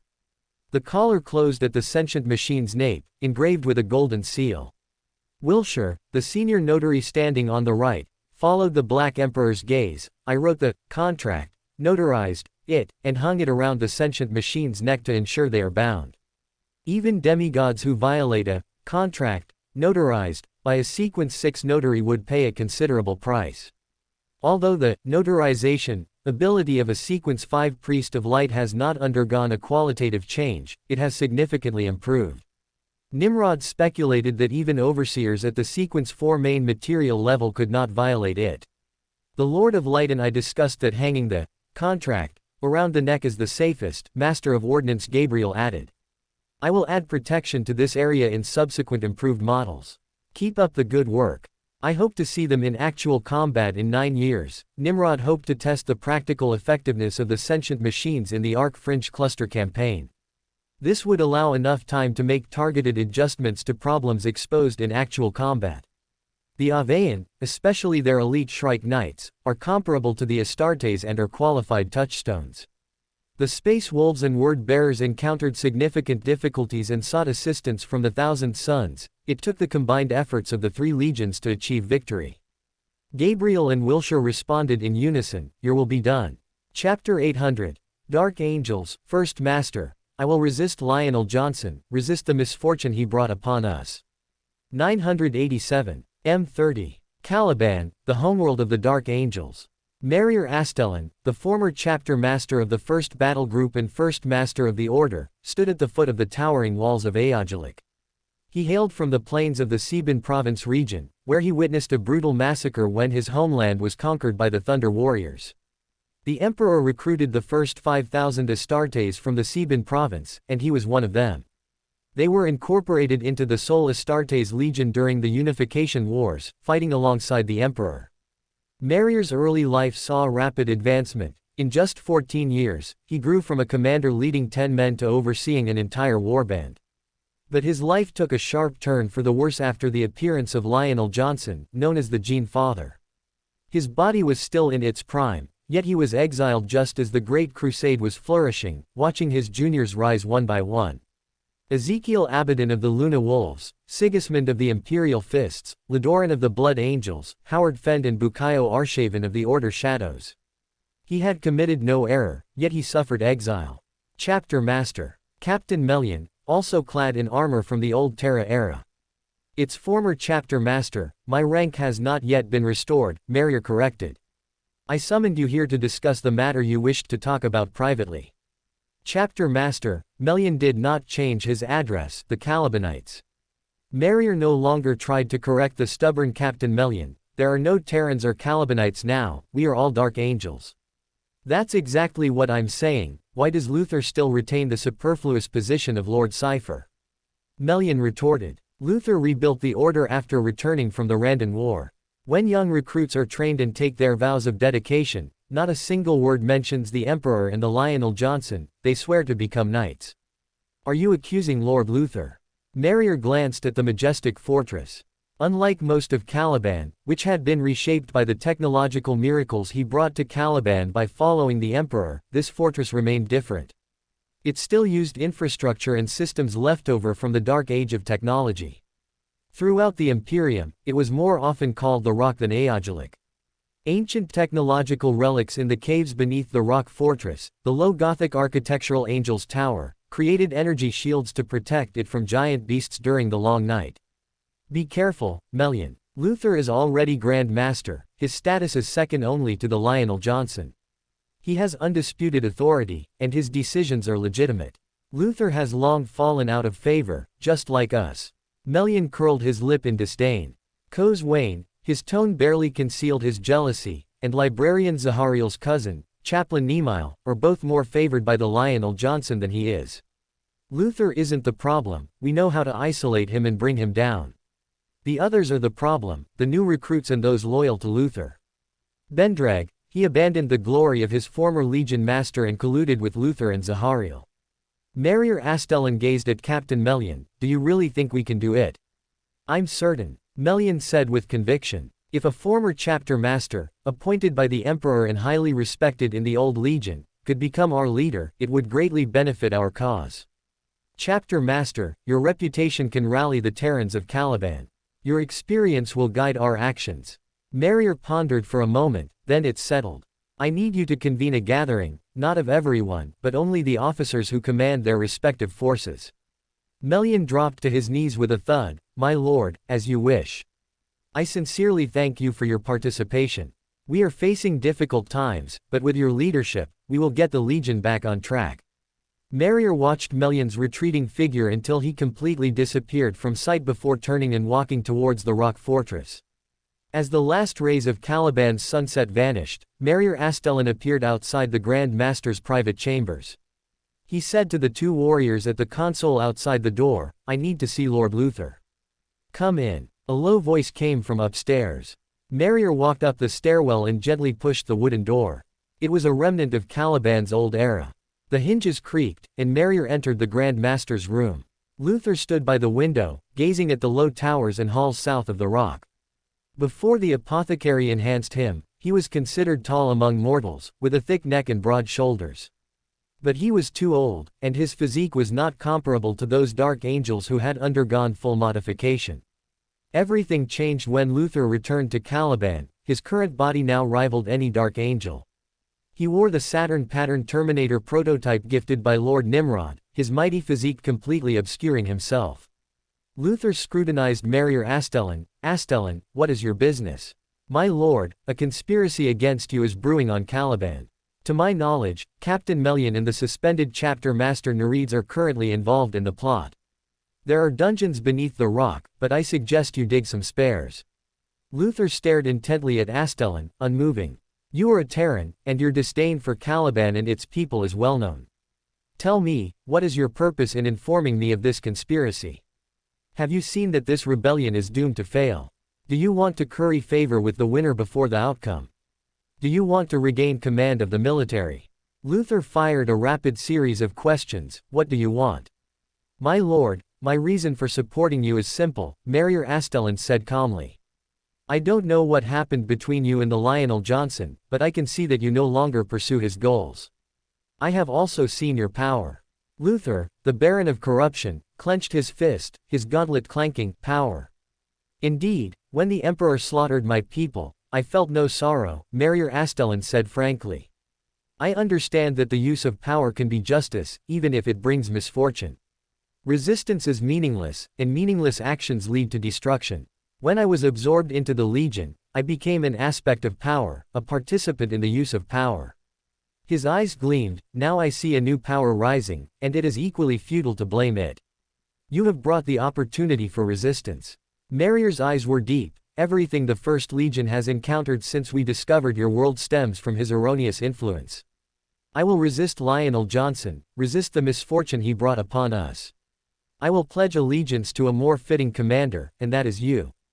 Thump. Marrier Astellan's knees hit the ground. "If you tell me I am wrong, and you still wholeheartedly pledge allegiance to the Lionel Johnson, then I will immediately walk into the depths of the rock and join the prisoners."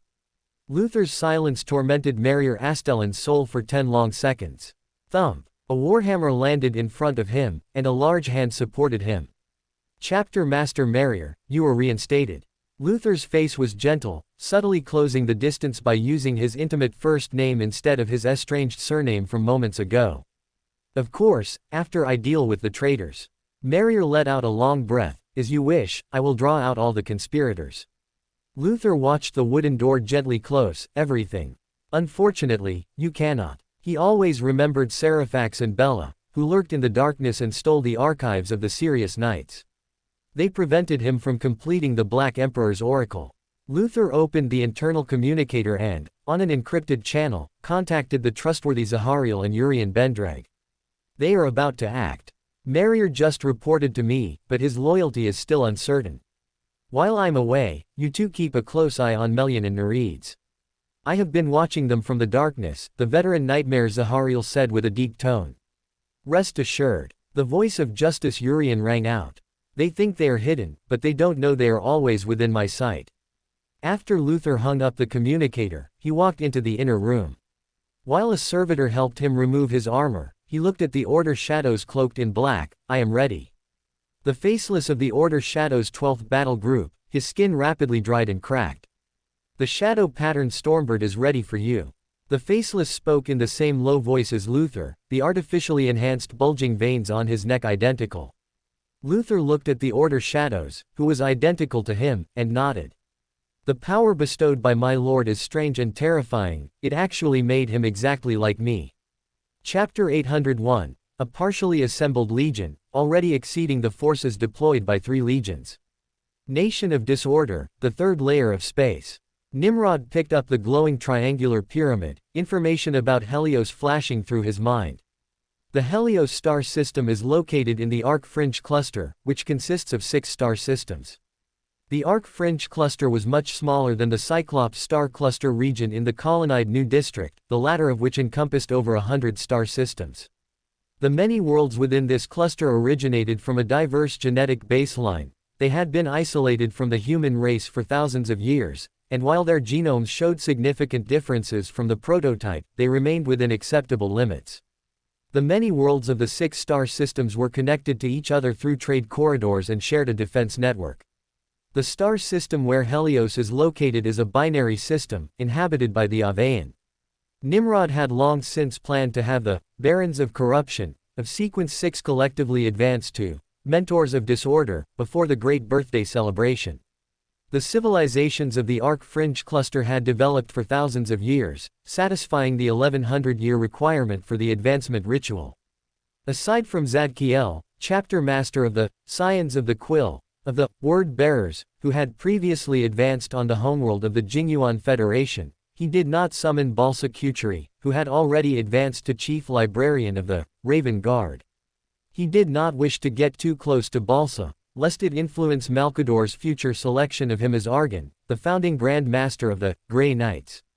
Moreover, considering the future duties of the Grey Knights, completing the advancement ritual would not be difficult.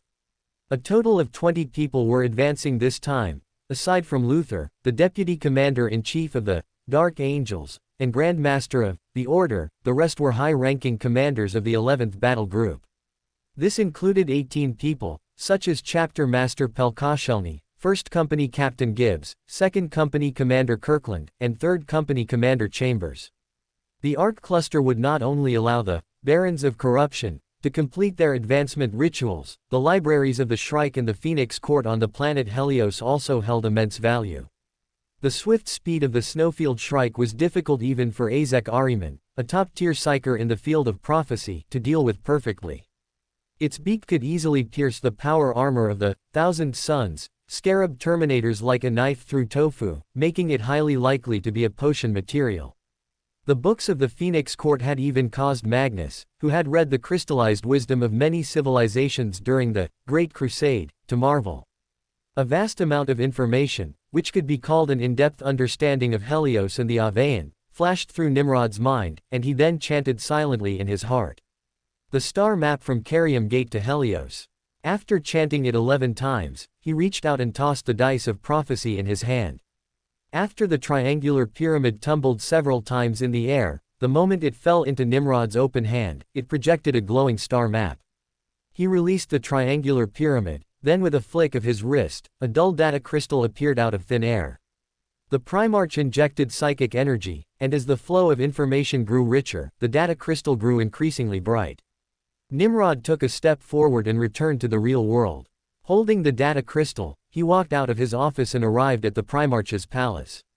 12 metal rods extended down from the dome, with the banners of each battle group hanging from their bases, 3 on the left, 4 on the right, and 5 in the middle, arranged asymmetrically. My lord, the 12 chapter masters and the attending company commanders rose in unison. Most of the lords of the Order Shadows were attending a Legion meeting in the real world for the first time. Lords like Howard Fend of the 1st Battle Group and Thierry Vieira of the 8th Battle Group had followed the Black Emperor since his rise from Vostonia. Others like Adams of the 4th Battle Group and Sanchez of the 7th Battle Group, former Reapers, still remembered the scenes of gathering in the Flame Wheel Star system when the Legion's scale was not yet large.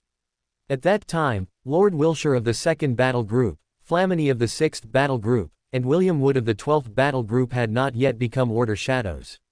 Nimrod handed the data crystal to Arsena Dunn, and after the Primarch attendant shared it with the lords and company commanders, he looked around at them. Following the Randan War, he was summoning all battle groups once again because the campaign in the Arc Fringe cluster had plunged 3 Astartes legions into a bitter struggle. After the Word Bearers first discovered the sector and the Space Wolves joined the war, they successfully conquered 4 star systems. Leman Russ, mired in the quagmire of war, requested aid from Magnus, and Wolf Lord Amlodi Skursenson of the Fifth Great Company was ordered to bring the Thousand Sons to the battlefield. HMPH, if it weren't for Russ wanting that devious old wolf other word make to steal intelligence on the Thousand Sons, his decision to seek aid would be completely incomprehensible. Russ would never ask for help from Magnus, with whom he was always at odds, without first seeking aid from Guilliman, who respected him and led what was then the largest legion. A flash of the conflict that eventually erupted between the Thousand Sons and the Space Wolves at Phoenix Cliff crossed Nimrod's mind.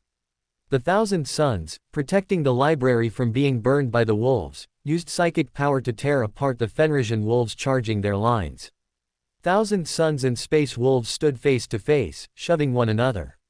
Russ killed Hastar of the Bright Feather School, Thousand Sons, who had suffered the flesh change. Magnus and Russ drew weapons against each other. If not for the intervention of Lorgar, who was considered a friend by both, a physical fight would have broken out then and there. Before leaving, Russ used the siren's bite he had seized on Duran and kept on his office weapon rack to cut his palm and swear a blood oath. Your hands are stained with the blood of Fenris, there will be a reckoning between us, Magnus. Russ, I really am too kind to you after all, this time, you won't have to swear any blood oaths. Nimrod pulled his thoughts back, focusing his attention on the war in the Arc Fringe cluster. After the Thousand Sons were requested to join, they successfully breached the Fifth Star System. But on the eve of the decisive Battle of Ullanor, the three Astartes legions on Helios were locked in a bitter struggle. By the year 999, the three legions had approached their peak numbers before the Great Birthday celebration. The Space Wolves had 95 to 100,000 men. The Thousand Sons had 80 to 85,000 men. The situation for the Word Bearers was somewhat unique. On the surface, their numbers were only 100 to 150,000, but in reality, Lorgar had conducted large-scale conscription after his pilgrimage to the Eye of Terror. The Word Bearers, like the current Order Shadows, were underreporting their strength. At the time of the Great Birthday celebration, their actual strength exceeded 200,000. Nimrod estimated that in the Arc Fringe cluster, the Word Bearers would not deploy more than 100,000 troops.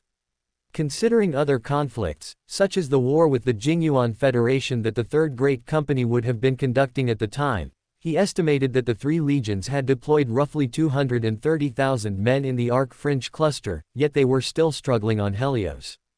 In his memory, the First Fellowship of Ahriman, the Second Fellowship of Phocis Kar, Temple Head of the Falcon School, and the Third Fellowship of Hather Mayad of the Bright Feather School, alone had killed over 3 million Avayan warriors in the 6 months leading up to the final battle. Nimrod decided that, without affecting the current front lines and defenses of each battle group, he would deploy 270,000 Order Shadows to launch the campaign against Helios. A partially assembled legion already exceeds the forces deployed by 3 legions in the Arc Fringe cluster. He nodded with a smile.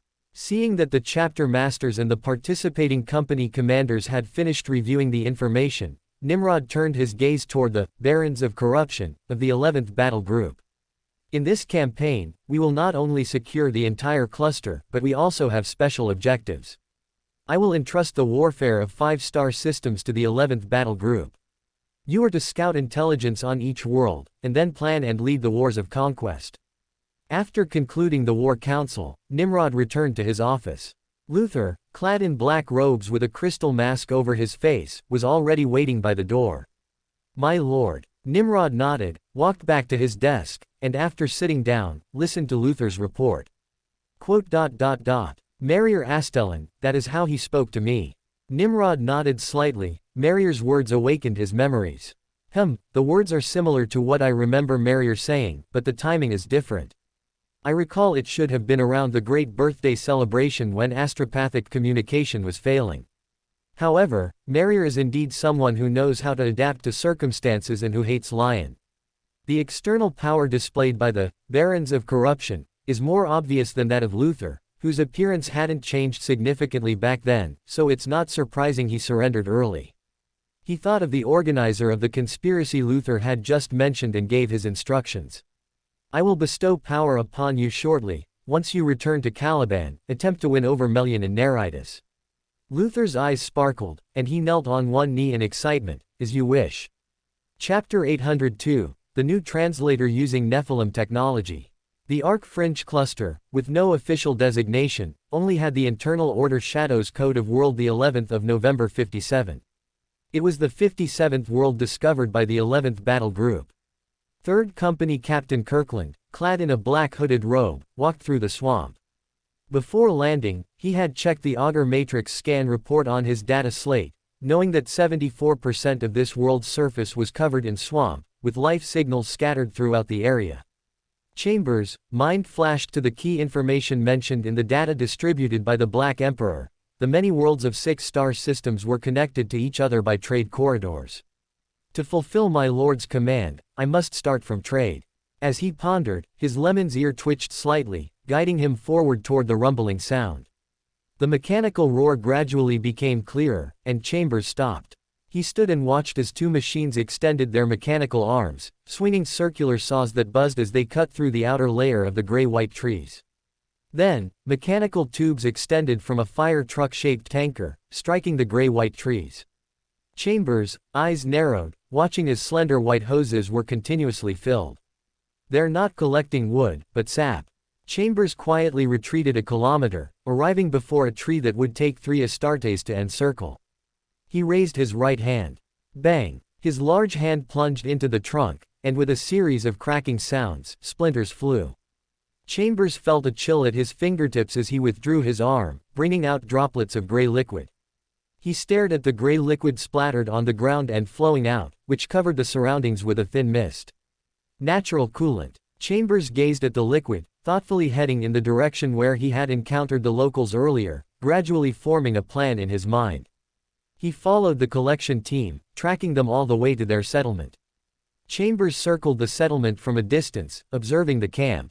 White cylindrical silos were covered in cold mist, with metal pipes coiled around them like tentacles. The tallest and most imposing structure in the camp was a docking platform supported by 5 metal pillars. Chambers estimated it could accommodate 3 transport ships. The local residents were short and stocky, a head shorter than the average person. Their skin was gray-white, a result of long-term exposure to a dim star. Chambers drew the translator from his waist. He pressed a rune, and one of the 2 morning glory-shaped components coiled around it lit up. The Legion's Techmarine, based on the Nephilim sonic technology, invented a sound-capturing device, adding a component to the standard Imperial model. The translator automatically identified and could, to some extent, replace the librarian's telepathy. In the tense initial communication during the subjugation process, it quickly found the language closest to the local tongue among Terra's many low Gothic dialects. As the translator collected the locals' language and analyzed matches, the Order Shadow's superhuman vision observed the camp. He dismissed one option after another: the camp guard captain with an autogun on his back, the leader in ornate attire. The dim light completely faded. Chambers bypassed the camp guards and arrived beneath the docking area. He climbed the scaffolding, moved along the outer edge, and ascended to the top. Chambers applied slight pressure with his fingers, and with a crack, he pulled open the window. Behind a gray wooden desk, the freight supervisor, sliding a stylus across a spreadsheet, looked up in shock at the dark figure by the window. He had just uttered a word when the dark figure, trailing afterimages, instantly appeared before the desk. The dark figure extended a thick arm and lifted him up.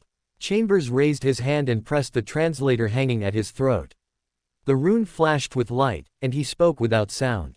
The freight supervisor's earlobes throbbed as an ultrasonic wave abruptly sounded. "If you don't want to die, don't let the guards outside come in." The new translator's vocal device was fixed on an ultrasonic frequency band. It could be heard by superhuman warriors like the Astartes, but only by people within a certain range. Ordinary people beyond the range could not hear the ultrasonic frequency band. The holder could set the range, up to 1 kilometer. Chambers had preset the range to 3 meters, so the guards outside the room could not hear. Urgent footsteps sounded at the door. "Supervisor." The freight supervisor saw the giant's face under the hood. It was broad, with sharp, chiseled features. His neck and the exposed section of his arm were thick, several times thicker than the strongest laborer under his command. The large hand gripping him was steady and powerful, without the slightest tremor. He could crush me to death with just one move. The freight supervisor felt a chill down his spine, his legs trembling. I'm fine. The filing cabinet fell. He forced himself to calm down and follow the giant's instructions. I'm fucking fine, don't disturb my work. Yes. The guard released the door handle and turned to leave. After venting his fear through cursing, the freight supervisor's mind raced, thinking about how to survive. What do you want? There are 8,326 Shrike coins in my safe. They're all yours if you don't kill me. The Shrike coins issued by Helios were the highest value, cross-planetary currency. The freight supervisor received 120 as monthly compensation. Only Shrike coins could buy his life, something the giant would be interested in. Chambers, obsidian eyes fixed on the transport supervisor. What are you transporting? The transport supervisor paused, feeling the increased pressure, and quickly replied. Coolant. Sap extracted from fir trees, with strong cooling properties. We dilute it 6,200 times and use it as a coolant. Chambers, eyes lit up. The coolant was this world's specialty, key to fulfilling the Black Emperor's decree. To plan, create chaos, disrupt this world's order, and seize benefits as required. The Baron of Corruption stared intently at the transport supervisor. You will cooperate with me to control the entire chain, from collection, local transport, dilution, and preparation to interstellar transport. One standard month later, in the transport supervisor's office, Chambers stood by the window. The Monarch heavy transport ship lowered its supports, landing steadily in the docking area. The order shadows of the third company marched in orderly steps, descending from the landing ramp. The transport supervisor bowed to the black armored giant. The order shadows bypassed the loaders, rushing toward targets like the factory and cargo holds. Chambers steadied the potion at his waist, bestowed by the Black Emperor. He pushed open the window and flipped out. Amid the roar of bolters, Chambers ran toward the direction of the White Dome. Thud, thud, thud. Chambers accelerated with 3 large strides and leapt into the air. The Baron of Corruption turned sideways, his right arm twisting and swinging, his fist striking the dome like a bolter round. Boom! Chambers crashed into the dome. His obsidian eyes scanned like a hawk's, and the communication bead in his ear buzzed with his lieutenant's report. Captain, I've breached Settlement 2 and taken control of the factory. Captain, I've breached Settlement 3 and taken control of the warehouse area. Captain, I've breached Settlement 4 and seized the docking area. Bang! The Baron of Corruption landed on a 3-story platform and charged toward the office. Rat-tat-tat. The incoming barrage of bullets veered and twisted in the air, striking the white walls. The Baron of Corruption charged like a high-speed train, crashing into 2 guards. Bones shattered, and the wooden door exploded. You are, the leader cried out in shock. Bang! Chambers punched the leader's head apart. Amid the chaotic footsteps and terrified screams in the settlement, he poured the pitch-black potion into his mouth. Moments later, the newly promoted Mentor of Disorder reigned in his overflowing spirituality. He raised his hands, clasping them together in reverse grip. I thank my lord for the gift.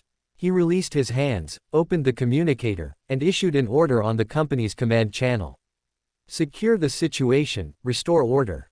Chambers did not linger. He leapt out the window and hurried toward the Black Thunderhawk descending from the sky. When bestowing the potion, the Black Emperor had ordered him to proceed to World the 11th of November 58 in the same star system to assist the 5th Company Captain. Chapter 803. The new method of warfare taught by my lord is indeed efficient. The 11th of November 69 was the 69th world discovered by the Order Shadow's 11th Battle Group, according to the Legion's internal numbering. At the residence of the capital garrison force, the garrison captain stood respectfully beside the desk. Pel Koshelny, the lord of the 11th Battle Group, sat on a custom golden silk Nanmu chair contributed by the corrosion personnel, rapidly reviewing a data slate. March 8, 988, 1st Company Captain Gibbs brought the 11th of November 49 world under submission, controlling the world's even number black gold mine. March 27, 988, 2nd Company Commander Kirkland brought the 11th of November 51 world under submission, taking control of 15 industrial cities on that world. May 14, 988, First Company Captain Gibbs assisted the 18th Company in bringing the 11th of November 68 world under submission, controlling the world's starport and shipyard. The Black Emperor decreed that the conquest of the entire cluster must be concealed, so communications did not use the Imperial Millennial timekeeping system. Pell put down the data slate and nodded in satisfaction. Within 5 months, the 11th Battle Group had completed the Black Emperor's decree, bringing 4 of the 6 star systems in the Arc Fringe cluster under submission, leaving only the star system where he was located. Pell looked at the garrison captain. "Are you ready?" "My lord, everything is ready. The operation starts at 11.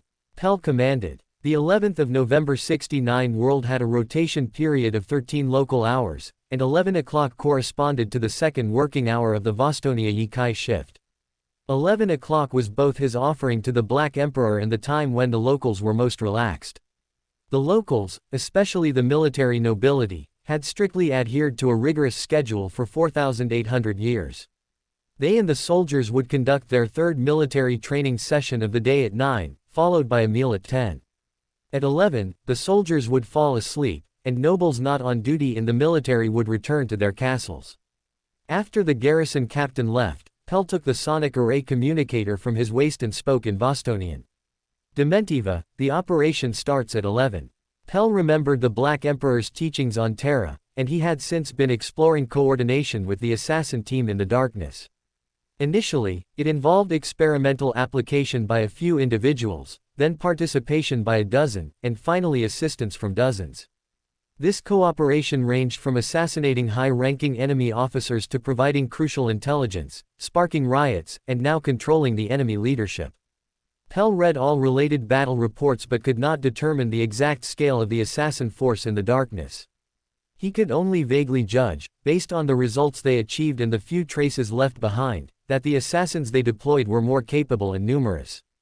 16 seconds later, the communicator beeped. Pell connected, and a delightful voice sounded. "My lord, as you wish, I will make Michael Diallo forget his duties." The demoness of pleasure Dementiva said with a soft laugh. Her voice was soft and charming, causing Pell to involuntarily picture her graceful figure in his mind. The Baron of Corruption. Pell hung up the communication, took a deep breath, and dismissed the supernatural temptation. At 9 o'clock, the strike cruiser Dark Monarch warped into the real world. This ancient vessel from the Dark Age of technology was personally recovered by the Emperor from the Ganymede permafrost layer and gifted to Primarch Nimrod. At 9:41, Michael, draped in a red fur greatcoat, walked briskly through the door of the Diallo family tower. He had made a brief appearance at the training grounds before returning home. A fire burned in his heart. Maintaining his daytime office duties was already a struggle to uphold the family's teachings. Upon entering, Michael shook off the snow covering his greatcoat and handed it to the attendant, not waiting for him to act. "General, you're back." The demoness of pleasure Dementiva leaned gently toward him, her warm body dispelling some of the cold. Michael carefully embraced Dementiva, afraid of harming her delicate body. "My dear." The two walked across the soft carpet toward the bedroom. Thump, thump, thump. "My lord." The adjutant, clutching documents, braced himself and spoke up to report. The demoness of pleasure Dementiva's fingertips trembled slightly, and her nails were tinged with a faint white frost. "What is it?" Michael shouted impatiently, nearly roaring.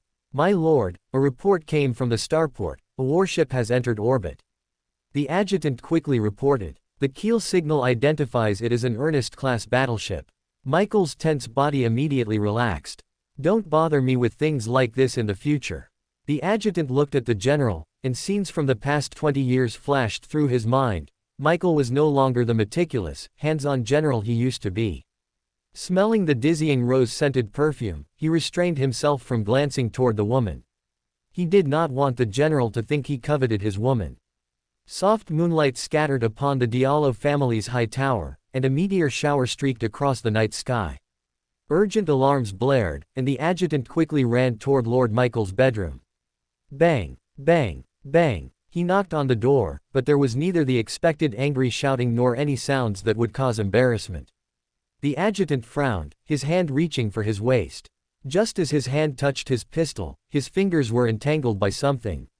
The adjutant was startled. He looked down and suddenly realized that strange silk threads were wrapped around his entire lower body, engulfing his pistol in right hand, and were rapidly climbing up his arm and chest. Just as the adjutant was about to shout, the spider silk had already spread past his neck and rushed into his mouth. The adjutant desperately twisted his head. He was not despairing, as the two guards behind him must have noticed. Bang! Kacha! The door opened. There was no shouting, nor was there the sound of gunfire. The adjutant widened his eyes, staring at the seemingly delicate woman draped in a silk nightgown. She raised her fair, tender arm, so delicate it seemed water could be squeezed from it, and extended and retracted at once. The adjutant's body hit something, and immediately his eyes were filled. The demoness of pleasure Dementiva looked at the three individuals inside the spider silk cocoons in the room, then looked at Michael, who was sound asleep on the bed. Her body slid silently like a cat as she approached the clothes rack and pulled a communicator from a hidden pocket in her yellow velvet dress. Lord Pell, Michael Diallo is asleep. He won't wake up for 5 hours. I will bring him to see you then. Madame Dementiva, thank you for your assistance. Pell disconnected the communication link. He continued forward, following the woman in the black dress. The honor guard had already landed at the Ministry of Internal Affairs and the barracks, striking strategic key nodes with swift precision. Pell had only one target, the military commander who called himself king. Stop! Guards lining the long corridor raised their weapons and aimed at the two of them. Just as Pell was about to move, the witch beside him raised her black staff. Bang! Bang! Bang! The guards' eyes bulged, their stomachs burst open, and their guts flew everywhere. The Baron of Corruption stared at the strands of grayish-black silk wrapped around the blood-splattered wood chips. Curse! A thought flashed through Pell's mind, and he decided not to walk through the corpses. The Baron of Corruption's spirituality spread, covering the marble tiles beneath his feet. The square tiles rapidly spun, swimming, past one marble tile after another, instantly bringing him to the palace door. The Baron of Corruption raised his hand and swung his arm, smashing toward the door. Boom! The door exploded. The debris drifted in the air as wisps, then condensed into strands of rope. The Baron of Corruption's eyes flashed. Through change the concept, the silk, ropes, turned into steel wire and shot toward the three individuals. You, the man wearing a crown and knight armor over his protruding belly shouted in astonishment. Bang! Bang! Bang! The steel wire severed the necks of the three men, splattering blood everywhere. Pell walked to the window, the sounds of fighting flooding his ears, and watched the flames soaring into the sky. A report came through the communicator from the honor guard captain. My lord, the defense force barracks have been occupied according to plan. Praise be to my lord. The new method of warfare taught by my lord is indeed efficient. Without them, this world would not have been brought into submission so efficiently. Most Astarte's legion forces disdained using secret warfare methods, as it would dishonor their reputation. Only the Order Shadows and Alpha preferred using infiltration and assassination methods to reduce enemy strength. While contemplating, Pell took a pitch-black potion from his waist and poured it into his mouth. Moments later, the newly promoted mentor of disorder clasped his hands together and inverted them, gazing toward Helios, silently performing a ritual salute. Praise be to my lord. Thank my lord for the bestowal. He released his arms, opened the communicator, and spoke to the honor guard captain. My captain, it's your turn. After assisting the captain of the guard in creating chaos and seizing benefits on the 11th of November 70, he would complete the Black Emperor's order to conquer 5-star systems. Chapter 804, The speed at which Order Shadows arms Mastodons is nearly 6 times that of Dark Angels. The star system where Helios is located is a binary system. Besides it, there is another inhabited planet, the Maid.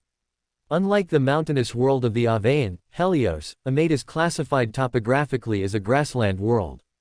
In the castle of the Haven family, Grand Master Luther of the Dark Angels, dressed in black robes, stood in the shadows of the curtains, looking down at the training ground through the polished window. The training ground was divided into 3 areas. In the nearest square training ground, a 5-man knight squad raised their arms, matchlocks spewing black smoke as projectiles flew toward targets. Behind them, a second row of knights watched while performing final checks. The third row of knights loaded, and the fourth row cleared the barrels. Adjacent to the shooting range was the swordsmanship training ground, where knights in plate armor bowed to each other in pairs. The outermost training ground was near the grasslands. Creatures resembling ancient Terra's elephants roamed the edges of the training ground. Bonanot reminded Luther of Alderuk, and a maid reminded him of his sworn home, Caliban. The knights of this world were similar to those of Caliban before the emperor appeared. Although they rode elephants instead of warhorses, they meticulously maintained their matchlocks, manufactured ammunition, and practiced swordsmanship diligently. Lord Luther, the head of the Haven family standing behind him, said respectfully, "I am ready, the offensive will begin in 4 hours." "My lord." Luther turned slowly, staring at Bonanot, and spoke succinctly. "Speak." "Under my command, there are only 1,580 war elephant knights," Bonanot said worriedly. "The Falk family has ruled a maid for over 2,500 years, their family has at least 19,000 war elephant knights. Their fortresses also have laser turrets, a single volley can kill dozens of knights." The knotted muscles left over from artificial modification on Luther's neck twitched. "No need to worry, you will see real war elephants. Steel elephants. Steel elephants." Bonanot left the room with doubt. Luther took the communicator from his waist, opened the Vox channel, and contacted Lord Bukayo Arshaven of the Order Shadows, 3rd Battle Group. The Black Emperor had ordered him to plan an attack on a maid and dispatched the 3rd Battle Group to provide assistance. Luther was quite surprised by this. Bukayo was renowned in the Great Crusade, and the 3rd Battle Group he commanded was famous for its prowess in siege warfare. The 3rd Battle Group and its primary recruitment auxiliary, the Modian Iron Guard, were extensively equipped with armored vehicles. The number of armored vehicles in the 3rd Battle Group could only be rivaled by the Iron Warriors, Main Tank Battalion, the Iron Hands, Heavy Armored Clans, and the Ultramarines, 4th Battle Group. Bukayo had even served as the spearhead during the Battle of Tollern, tearing through the Randan aliens' defenses. His achievements during the Crusade were often compared to those of Howard Fend of the 1st Battle Group, Ezekiel Abaddon of the Luna Wolves, Sigismund of the Imperial Fists, and Ladoran of the Blood Angels. Bukayo held higher prestige than Luther, who served as the deputy commander of the Dark Angels but had not won comparable glory. Besides the Black Emperor's favor, there should also be the reason of testing the new equipment, the Mastodon. Helios is a mountainous world, not suitable for heavy tanks. Luther knew that the Mastodon had begun to be issued to various Astartes legions. The transport capacity of this new type of steel behemoth far exceeded that of Rhino troop carriers, land raiders, and even Spartan assault tanks. Its transport bay could carry 40 Astartes in standard power armor, or 20 Astartes brothers and 2 dreadnoughts. It was equipped with void shields, and its defensive capabilities were far higher than vehicles of the same class. Due to the production capacity limits of Forge Worlds, each legion was only equipped with a small number. When Luther received the report 3 years ago, the Dark Angels, Dreadwing had already been equipped with 61, more than most legions, but the number issued to Order Shadows exceeded 350. He knew this wasn't because the Empire prioritized supplies for the 11th Legion. In fact, the Empire had not provided supplies to the Order Shadows for a long time. As the Great Crusade progressed, the pressure on Malcador, the Keeper of the Seals, grew increasingly heavy. He reached an agreement with the Black Emperor. The Empire would provide some standard template constructs, and the Order Shadows territories would manufacture the necessary weapons and equipment themselves.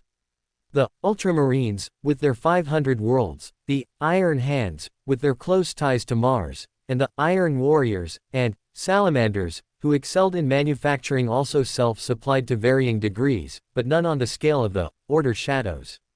Many worlds under the Black Emperor, such as Triton and Firestorm Star, had production capacities comparable to Forge Worlds. Although as the First Legion, the Forge Lords of the Ironwing surpassed many legions, they could not compare with these 5 legions. Most of the Dark Angels equipment relied on direct supply from Terra rather than Forge Worlds. This included weapons and equipment granted by the Emperor for the First Legion's secret use, and technical secrets exclusive to the Iron Wing could also be used to forge some of them. Order Shadows, arming Mastodons is nearly 6 times faster than Dark Angels. Luther lamented in his heart. He gathered his thoughts. Bukayo, I am ready. Luther, my warband will arrive on time. Bukayo's voice was calm, causing Luther's chaotic thoughts to settle completely. The knights of the Bonanot family stood by their mounts, armored war elephants, and saw their patriarch following a black-robed giant. "My lord, I have prepared a mount for you, he is the most docile and obedient." Luther glanced at the respectful Bonanova and said nothing. He leapt lightly, his massive body crashing onto the war elephant's back. Woo! The war elephant swung its trunk uneasily and twisted its body. The Baron of Corruption squeezed his legs hard, and the war elephant became as if welded to the spot, unable to move. Slap! Luther patted the war elephant's neck, loosened his legs slightly, and his muscles quivered. The war elephant stepped slowly and walked forward. Bonanova's gaze was stunned. Lord Luther had actually tamed the war elephant so quickly. Luther's gaze swept over the middle-aged knight noble, thinking of the scene where he and Lion L. Johnson rode warhorses side by side in the forest. "When I learned to ride, you weren't even born. My lord is mighty." Bonanoc leapt onto his war elephant. "Set out." The Bonanoc knights in red and white armor leapt onto their war elephants one after another, driving their mounts. Thump, thump, thump. The war elephants moved forward with heavy strides. At the end of the endless green meadow, a castle came into Luther's view. The ground rumbled and trembled as a squad of war elephants in white armor came galloping, kicking up dust. The leader's white armor gleamed in the sunlight. "Bonanova, without the Night King's decree, you actually dare to lead a crowd." Bang! A gunshot rang out. Bonanova intentionally missed as a warning. The era of Fok rule is at an end. Today, the white elephant banner will fall. Go back and tell your master.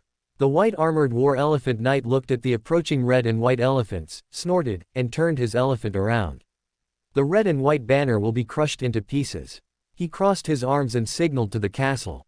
Shining beams of light suddenly rose, the ionizing air making a crackling explosion sound. Laser beams as thick as 5 war elephants abreast swept across the red and white war elephants. A beam passed by, and the legs of 4 iron-clad knights marching side by side evaporated along with the broad backs of the war elephants. Another beam passed by, and the thick front legs of 5 war elephants disappeared in the explosion. The elephants, losing their balance, fell to the ground with a thud. The knights' legs were tense as they pulled the reins tight, struggling to control the elephants. Bonanova's face was gloomy. It was still 34 kilometers to Fok Castle. In these 34 kilometers of death, his family's war elephant knights would suffer round after round of laser fire. By the time they reached the castle, very few would be left. Bonanova looked at Lord Luther's grand back and thought hopefully, "My lord, will there be a way?" Just as he was thinking, he suddenly saw Lord Luther look up. Bonanova followed Lord Luther's gaze toward the sky and saw black shadows abruptly appearing in the air. The shadows grew closer, and the jetting airflow hit the grass, sending grass debris flying everywhere. Amidst the rumbling roar, one steel giant after another burst into view. Bonanova's eyes widened. He saw 4 shining beams strike the steel giants, rippling with bursts of dim light, like the mist covering the grassland after rain. The steel giants were unscathed. Is that the steel elephant Lord Luther spoke of? 2 light beams as blinding as stars suddenly rose, and a steel elephant spewed out 2 pillars of fire. Boom! Boom! Amidst the explosions, 2 fissures appeared in the Fok family's fortress, which had never fallen. Terrifying steel elephants. Bonanova numbly and instinctively patted his war elephant, following behind Lord Luther. The steel elephants rolled forward, ruthlessly crushing war elephants into bloody water, staining the ground red. Staining his field of vision red. Only when a white war elephant entered Bonanova's eyes did the blood color suddenly recede. Lord Luther leapt high, his massive body covering the Fok Night King. Bang! With a loud blast, white armor pieces scattered, combat boots slammed onto the war elephant's back, and Lord Luther stood tall and proud. Amidst the smoke filling the sky, after receiving a message from Bukayo that the Fok family's ranch had been occupied, Luther took a pitch-black potion bestowed by the Black Emperor from his waist and drank it in one gulp. Chapter 805, New Power Armor and Terminator Armor. The Orbit of Helios, the Primarch's Office of the Sovereign Shadow. Nimrod leaned back on his throne, and after listening to Luther's report, he spoke his orders. "Very well, you have obtained new power, so set out immediately to return to Caliban and subjugate Melian and Nereids." Nimrod was satisfied with the current progress, with Luther, Pelkashelny, and 19 other Order Shadows promoted to Mentors of disorder, they had already taken control of the Arc Fringe cluster outside of Helios. Luther was stunned for a moment. He had thought he would have the chance to participate in the Great Battle of Helios, but since the Black Emperor had commanded it, he could only obey. By your will. Seeing Luther's reluctance, Nimrod consoled him. Wait patiently, you will eventually have your opportunity. After the great birthday celebration, the two major targets he planned to conquer were the Calixus sector in the Segmentum Obscurus and the edge of the Tempestus Segmentum, a sector that was originally to be named the Orpheus sector but was now named after its discoverer, Rosicky.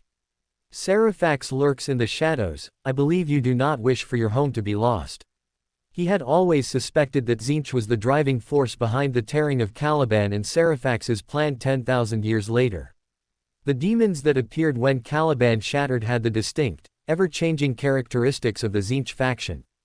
10,000 years later, Lion's body had aged, but he was a Primarch after all. Being bound by ritual chains was still somewhat strange. Even though Nimrod had gained control over most of Caliban through Luther, obtaining the Ouroboros would not be easy. My lord, I understand, Luther said respectfully. My lord, Bukayo said next, the Mastodon heavy tanks have performed excellently in actual combat.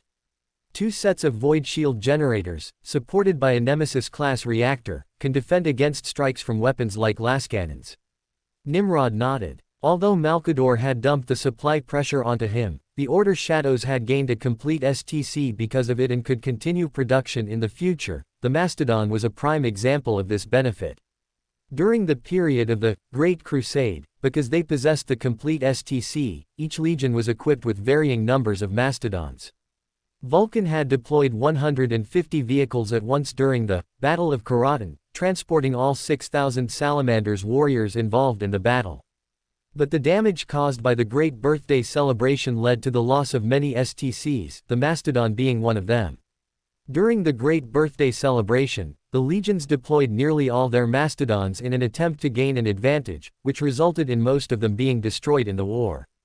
After the Horus Heresy, only a few warbands could field them. They were rare, relic-level armored vehicles.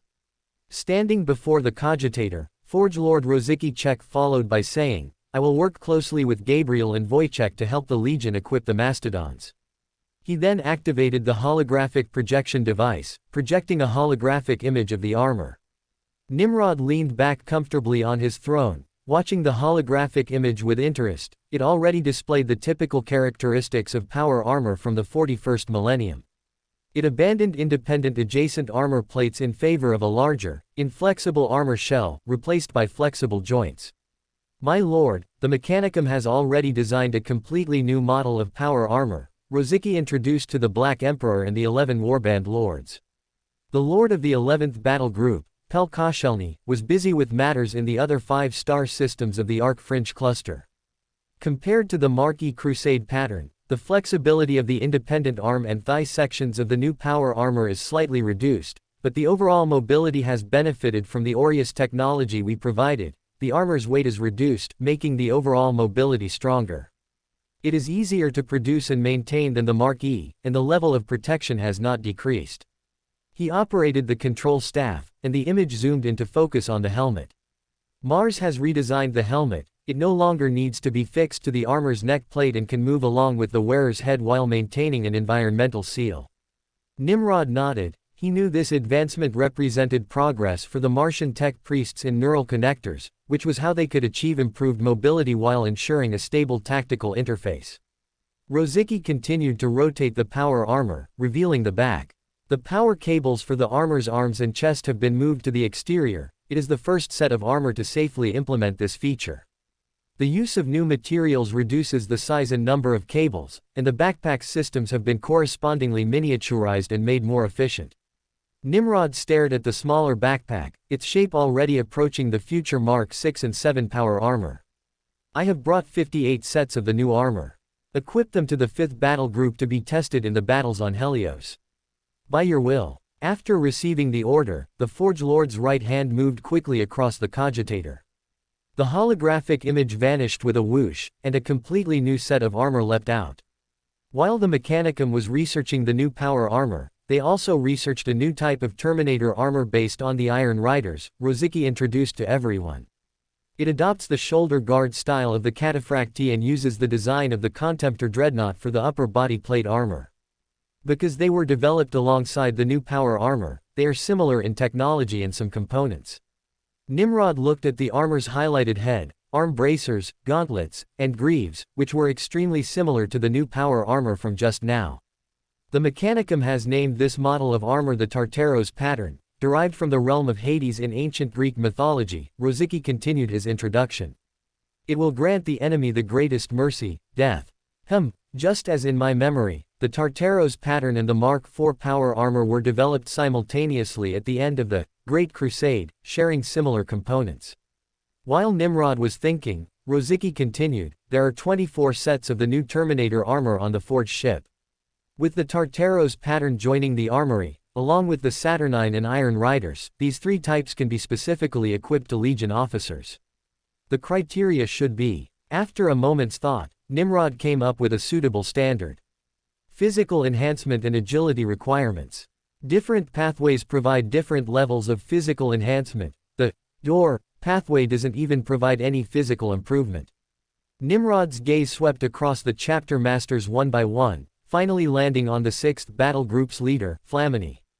The 10th battle group will be responsible for testing the combat effectiveness of the new Terminators. He decided to test the combat effectiveness through battle first, then combine it with the primary Beander pathways of each warband to divide them into 3 major categories.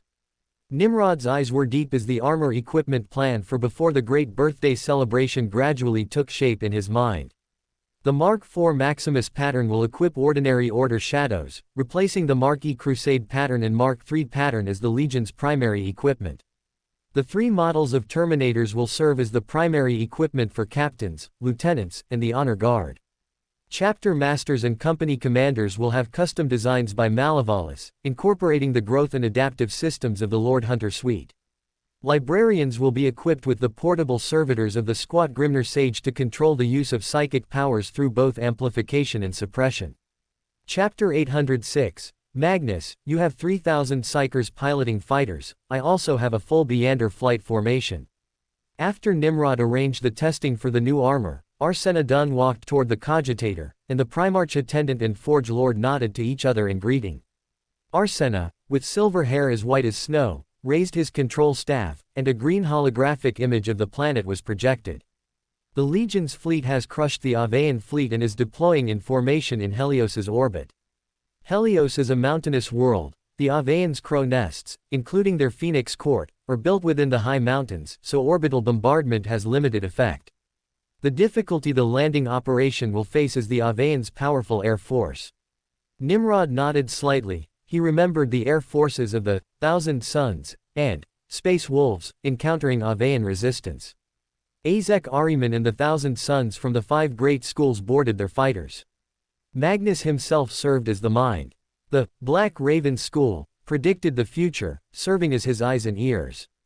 The Sky Owl School read the minds of enemy pilots to peek at their interception routes and flanking maneuvers. Their telepathic communication was Magnus's thoughts. The psychokinesis of the Falcon School was the shield, deflecting cannon fire. The Fire Phoenix School and Bright Feather School were Magnus's fists, flooding the area around the warriors with flames and electric arcs. The Primarch personally led 3,000 fighters from the 5 great schools to finally destroy the Avean Air Force. Magnus, you have 3,000 Psychers piloting fighters, I also have a full Beander flight formation. Nimrod composed his thoughts and looked at Flamini. His warband was the most powerful air force of the Order Shadows. The Avean Air Force will be handled by the 6th Battle Group. You must tear into the main body of the enemy flight groups at medium and high altitudes. He then looked at Chesney. 9th Battle Group will assist, controlling the low altitudes. Flamini and Chesney stepped forward together and said in unison, as you will. 5,200 Hurricane Pattern Lightning Fighters roared out from the 6th Battle Group. Unlike the Lightning Fighters of the Legion's other 11 battle groups, which were provided by Forge World Voss under an agreement with the Legion, these were all manufactured by the Industrial World Hurricane Star in the Colonnade New District. Hurricane Star's industrial capacity was the best in the Colonnade New District, including the 5 worlds that produced flight vehicles among the 100 star systems of the Cyclops star cluster. After Winter, Flamini became a Lord of Destiny. He decided to play to his strengths and make the Air Force a development priority. In this participation, the warband's main force was fully deployed, with 5 Calamity Priests, each commanding 1,000 fighter formation. Each formation consisted of 10 Lucky Ones, 100 robots, and 890 monsters. There are currently 3,610 reserve pilots. They are Order Shadows with the greatest flight talent selected from the entire warband, accumulating flight experience and battle merits in hopes of one day becoming a member of the Gene Father's Honor Guard. Their daily primary duties involve piloting Aquila shuttles, Stormbirds, Thunderhawks, and other flight vehicles to transport personnel and armored vehicles. A small number pilot older fighters like the Swordtail Interceptor to perform air defense missions for the colonized New District. 5,000 fighters pierced through the Helios cloud layer, their shadows blotting out the sun and covering the clear sky for thousands of miles. Flamini scanned the tactical interface of the powerful air force he had built, feeling high-spirited. Dense red runes suddenly jumped onto the interface. With a thought, the interface tubes connected to his upper spine injected his commands into his craft. The red runes rapidly magnified, revealing white fighters with wings like razors. Engraved on the right wing of the razors was a double-headed bird taking flight, similar in shape to the Imperial Aquila. They spiraled upward at high speed, like nimble birds. Flamini opened his throat communicator and said to his 2 Winner lieutenants, "It is time to release the luck we have accumulated." The winners pressed their fire buttons simultaneously, and 12 Hellstrike missiles roared out from the wings. Air-to-ground strike weapons have slower flight speeds than air combat weapons and usually cannot hit their targets. However, the 12 missiles cut through the air and slammed into the center of the white flight group. In the rising flames, dozens of pure white fighters were torn to pieces. The smoking wreckage spiraled down, crashing among the mountains. The Avian flight group climbed rapidly, their rising noses spewing a dense barrage of metal. Flamini pulled the control stick slightly to the left, and the lightning fighter flipped as smoothly as if in a vacuum, completing an evasive maneuver that would have required 16 operational procedures in an old Swordtail Interceptor. The black fighters dispersed into orderly flight groups. The Nemesis pattern reactors, more powerful than the plasma engines of Forge World Voss, burned fiercely as the breaking iron birds maintained stable hulls during high-speed flight. The long-barreled autocannons beneath the black iron bellies roared, raining down like a storm and shattering white fighters in swaths. The 1,000 fighters of the second flight formation dove down, laser cannon beams firing from their wingtips. The beams ionized the air, producing a dense crackling sound. The white fighters taking flight erupted into balls of blinding flame. As the black hurricane pattern lightning fighters looked down from above, utilizing their performance advantage to suppress the climbing white Avian fighters. Large dark clouds rose from the rugged mountains, and countless flying creatures of various sizes took to the sky. Countless insect-sized micro-creatures that lived on bird droppings were the first to pierce the fire net. Bang, bang, bang, in a series of impact sounds, they slammed into the black iron birds of the first squad in overwhelming numbers, swarming frantically toward the fighters spewing tail flames. Boom! A black iron bird's hull shook violently, spewing out large clumps of charred flocculent matter. Boom! The fighter, having lost power, crashed onto a mountain peak. Amidst the urgent alarms, the monster checked the remote sensing interface and still found tiny creatures. An image suddenly flashed through the monster's mind, and he jerked the control stick. A gust of air suddenly rushed into the tail, sweeping across the swarms of insect-sized flying creatures like a windshield wiper. The robot captain, following the guidance of spiritual intuition, locked onto a flashing target. His brain spun rapidly, calculating the attack trajectory. The robot rapidly pushed and pulled the control stick. The black iron bird spiraled and circled, laser beams spinning and firing as charred flame balls burst like fireworks. Over 100 frenzied pterodactyls roared out from mountain caves. They traversed the burning clouds, their terrifying sharp beaks heading straight for the black iron birds. Bang! A bird's beak slammed into the glass window of the Lucky One's cockpit, smashing a crack into it. It flapped its wings, its sharp claws scratching the cockpit glass with a screeching sound. Having lost his field of vision, the lucky one instinctively pulled the control stick, and the black iron bird spun and rolled. Bang! The pterodactyl slammed into a large tree protruding from the rock wall. The lucky one's fighter grazed the tree trunk, branches scratching a mark onto the hull. Helios was an ideal home for flying creatures. Flying creatures from various mountain communities instinctively joined the air battle, allowing the Avian to break the Order Shadow's advantage and rise to the same altitude. The white, elegant fighters and the terrifying black fighters crossed paths, tearing at each other and ripping apart their opponents' opposing metal bodies. The commander of the second flight formation, a Calamity Priest, opened the communication channel and shouted a warning. Landslide. Explosion. After the Calamity Priest gave the warning, he pushed the control stick, and the black iron bird dove straight into the densest part of the enemy aircraft. Boom! A white fighter crashed onto a mountain peak. Rumble! The mountain peak burst apart, and over 100 tons of mountain rock rose like a flood. The black iron bird had already roared away, but the enemies in the white elegant fighters were caught off guard. Just as they were about to evade, they were suddenly struck by dizziness. Boom! Boom! Boom! The Avian pilots' minds were lost in a psychic storm. The disaster triggered by the Calamity Priest expanded rapidly like a rolling snowball, sweeping one white fighter after another into it. Rumble. The explosions spread from the mountain peak, covering a range of several kilometers around it. The Calamity Priest pulled up to disengage and glanced at the tactical interface. He had achieved over 450 kills. This did not include the flying creatures caught in the chaos. Chapter 807. The song even covering one's ears cannot block. The orbit of Helios, the bridge of the flagship of the 9th Battle Group, the relic-class battleship The Waves. Chapter Master Chesney stood before the holographic strategy table. The 6th Battle Group used 18 days to crush the Avian's main air force. Now it's our turn to take the stage. He gazed at the holographic image of Helios, scrutinizing the target planet in conjunction with the report submitted by the Augur Matrix-class master. The land of Helios had been torn into 3 giant continents by tectonic movements, riddled with rugged mountains and surrounded by a vast ocean. The Black Emperor has ordered us to establish landing zones on the 2 continents other than Continent 1, where the Phoenix Court is located, analyzed 1st Company Captain Jorginho.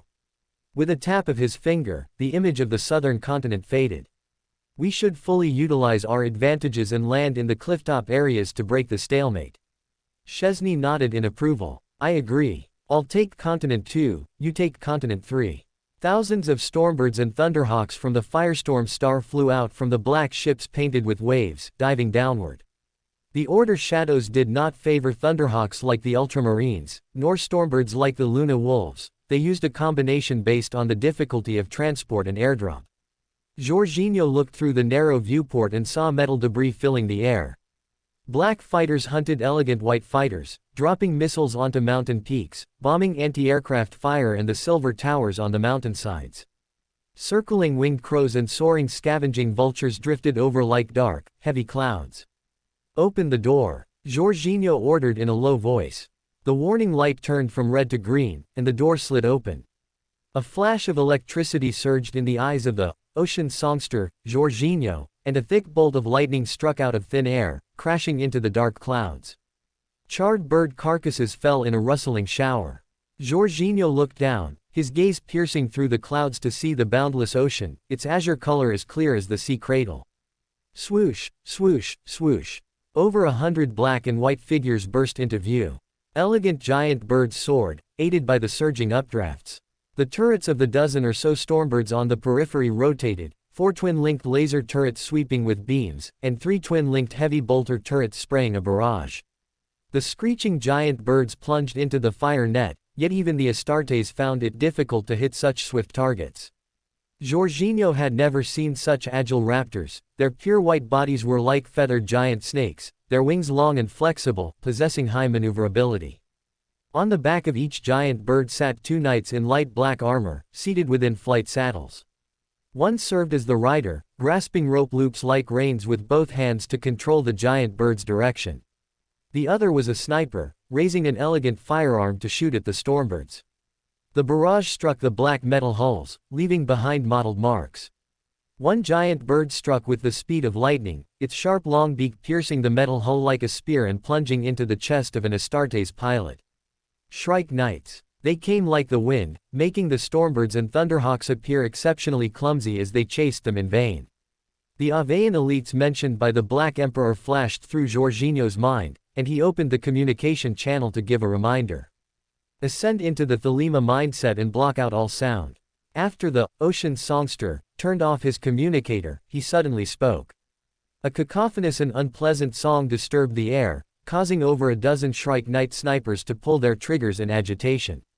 Rat-tat-tat. The precise bullets veered off target, striking the mountain walls.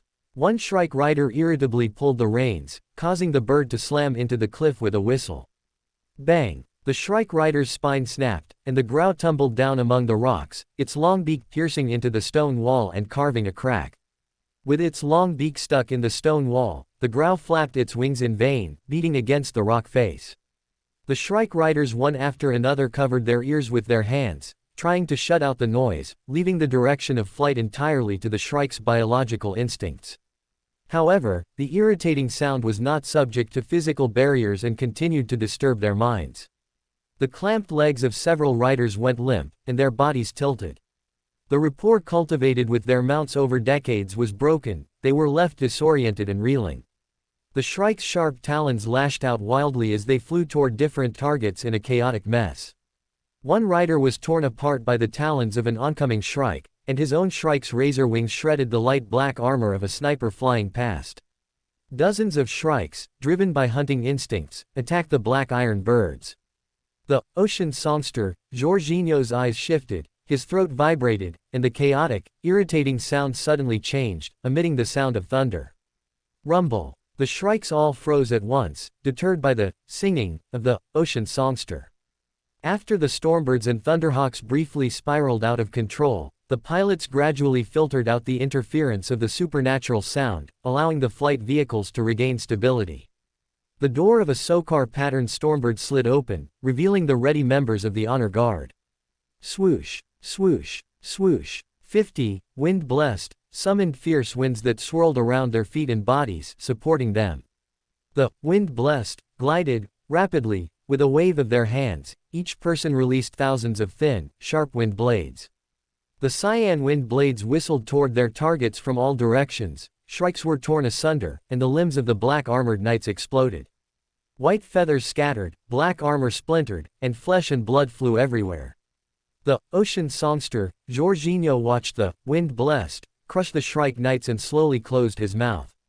12, wind-blessed, spread their arms, and amidst the sound of hinges, hundreds of high-grade auramite alloy plates opened up. Their armor, custom-made based on the Yeld Lord Hunter suite, granted them wings. The remaining 38, wind-blessed, were dragged down by the heavy ironclad Terminators as they fell. Bang, bang, bang. Ripples rose on the sea surface, and the airflow blasted out cushions of air. The wind-blessed floated above the sea, treading the waves as they charged toward the cliffside. The wind-blessed raised their hands in unison, and the seawater along a 1,000-meter stretch of the shore suddenly surged. Giant waves rose over 100 meters high, crashing onto the shore. Black armor warriors wearing chestplates painted with double-headed shrikes were knocked down by the tide, and over 100 men were tumbled into the sea. From the shoulders of the 38 Honor Guard members, whirlwind missile launchers whistled as they fired missiles one after another. Boom, boom, boom. A storm of fire swept across the surroundings of the landing zone. Mountain fortresses were uprooted, and rubble fell like a waterfall onto the shining bridges spanning the mountains. The Bridge of the Sovereign Shadow. My lord. Arsena Dun walked to the Black Emperor's side and began his report. The 9th Battle Group has successfully established landing zones on the shores of Continent 2 and Continent 3.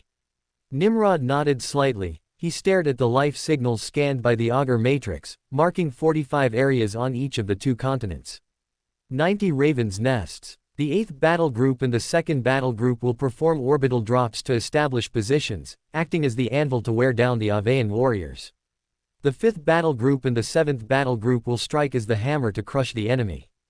As you will. Chapter 808. Mark IV First Actual Combat.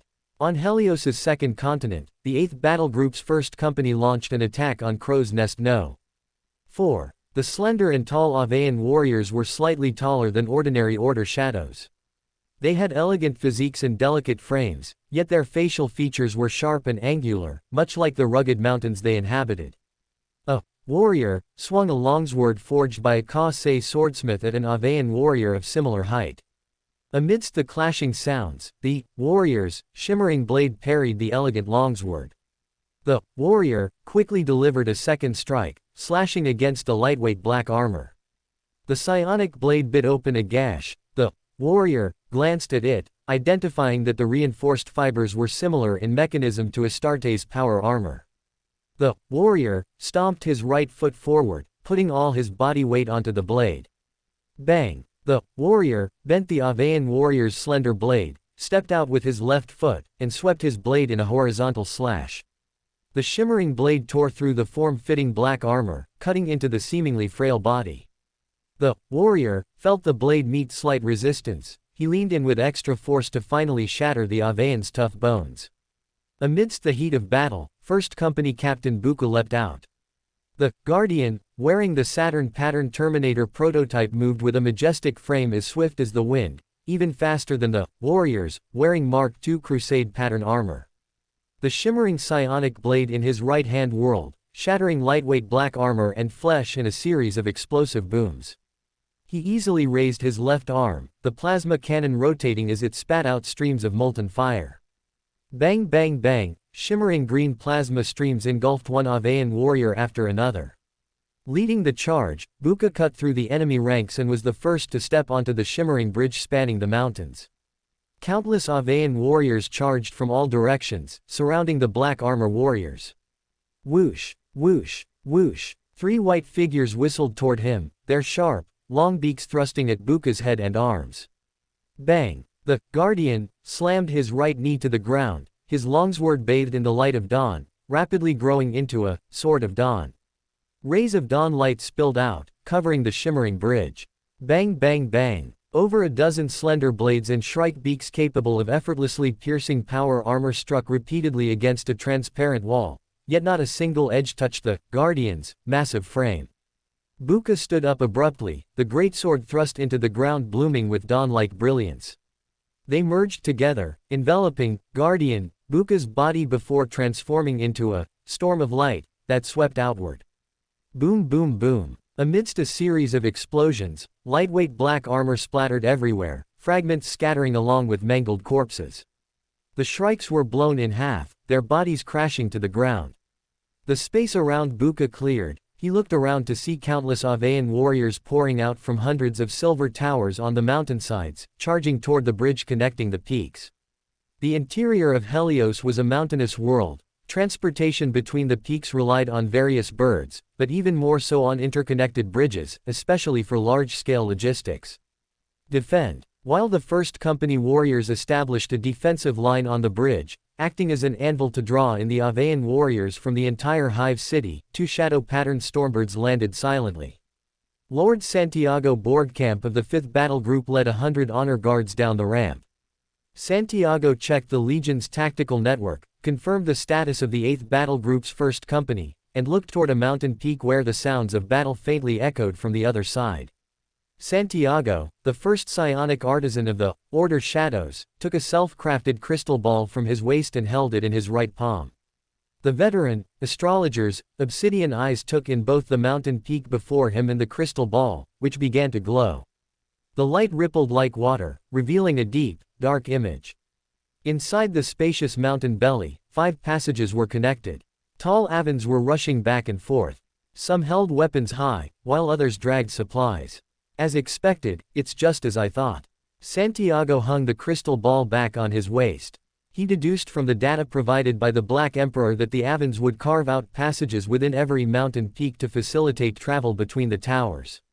Others couldn't use them, but he could. The demonic psyker took down his force staff, and the psionic crystal emitted a blinding light. The psionic circuits on the demonic psyker's Lord Hunter suite glowed simultaneously with the runes on the 5 servitors surrounding him. The warp tides surged, and a thin layer of frost covered the honor guard's armor. Whoosh! A beam of light shot into the sky, and the demonic psyker vanished along with the 100 honor guard members. Inside the mountain belly, the teleported Order shadows launched a surprise attack. 5 Trickmasters shook their bodies and swung their arms in unison. The frost on them splattered and transformed into arrows, covering a 15-meter area. Over a dozen Avens dodged rapidly, skillfully avoiding most of the incoming ice arrows. Whoosh whoosh whoosh. Mixed among the ice arrows, lethal, freezing, rays emerged and shot into their angular faces. After leading his team to seize the mountain's transport hub, Santiago glanced at the tactical interface. The temperature had dropped by 4.9 degrees. The demonic psyker Santiago knew he couldn't use any more psionic power, so he shifted his focus. On the 5 servitors, the other half of the runes glowed. Santiago felt the surging tides gradually recede, and the chill seeping into his veins vanished. He quickly marked 5 passages leading to different levels of the mountains.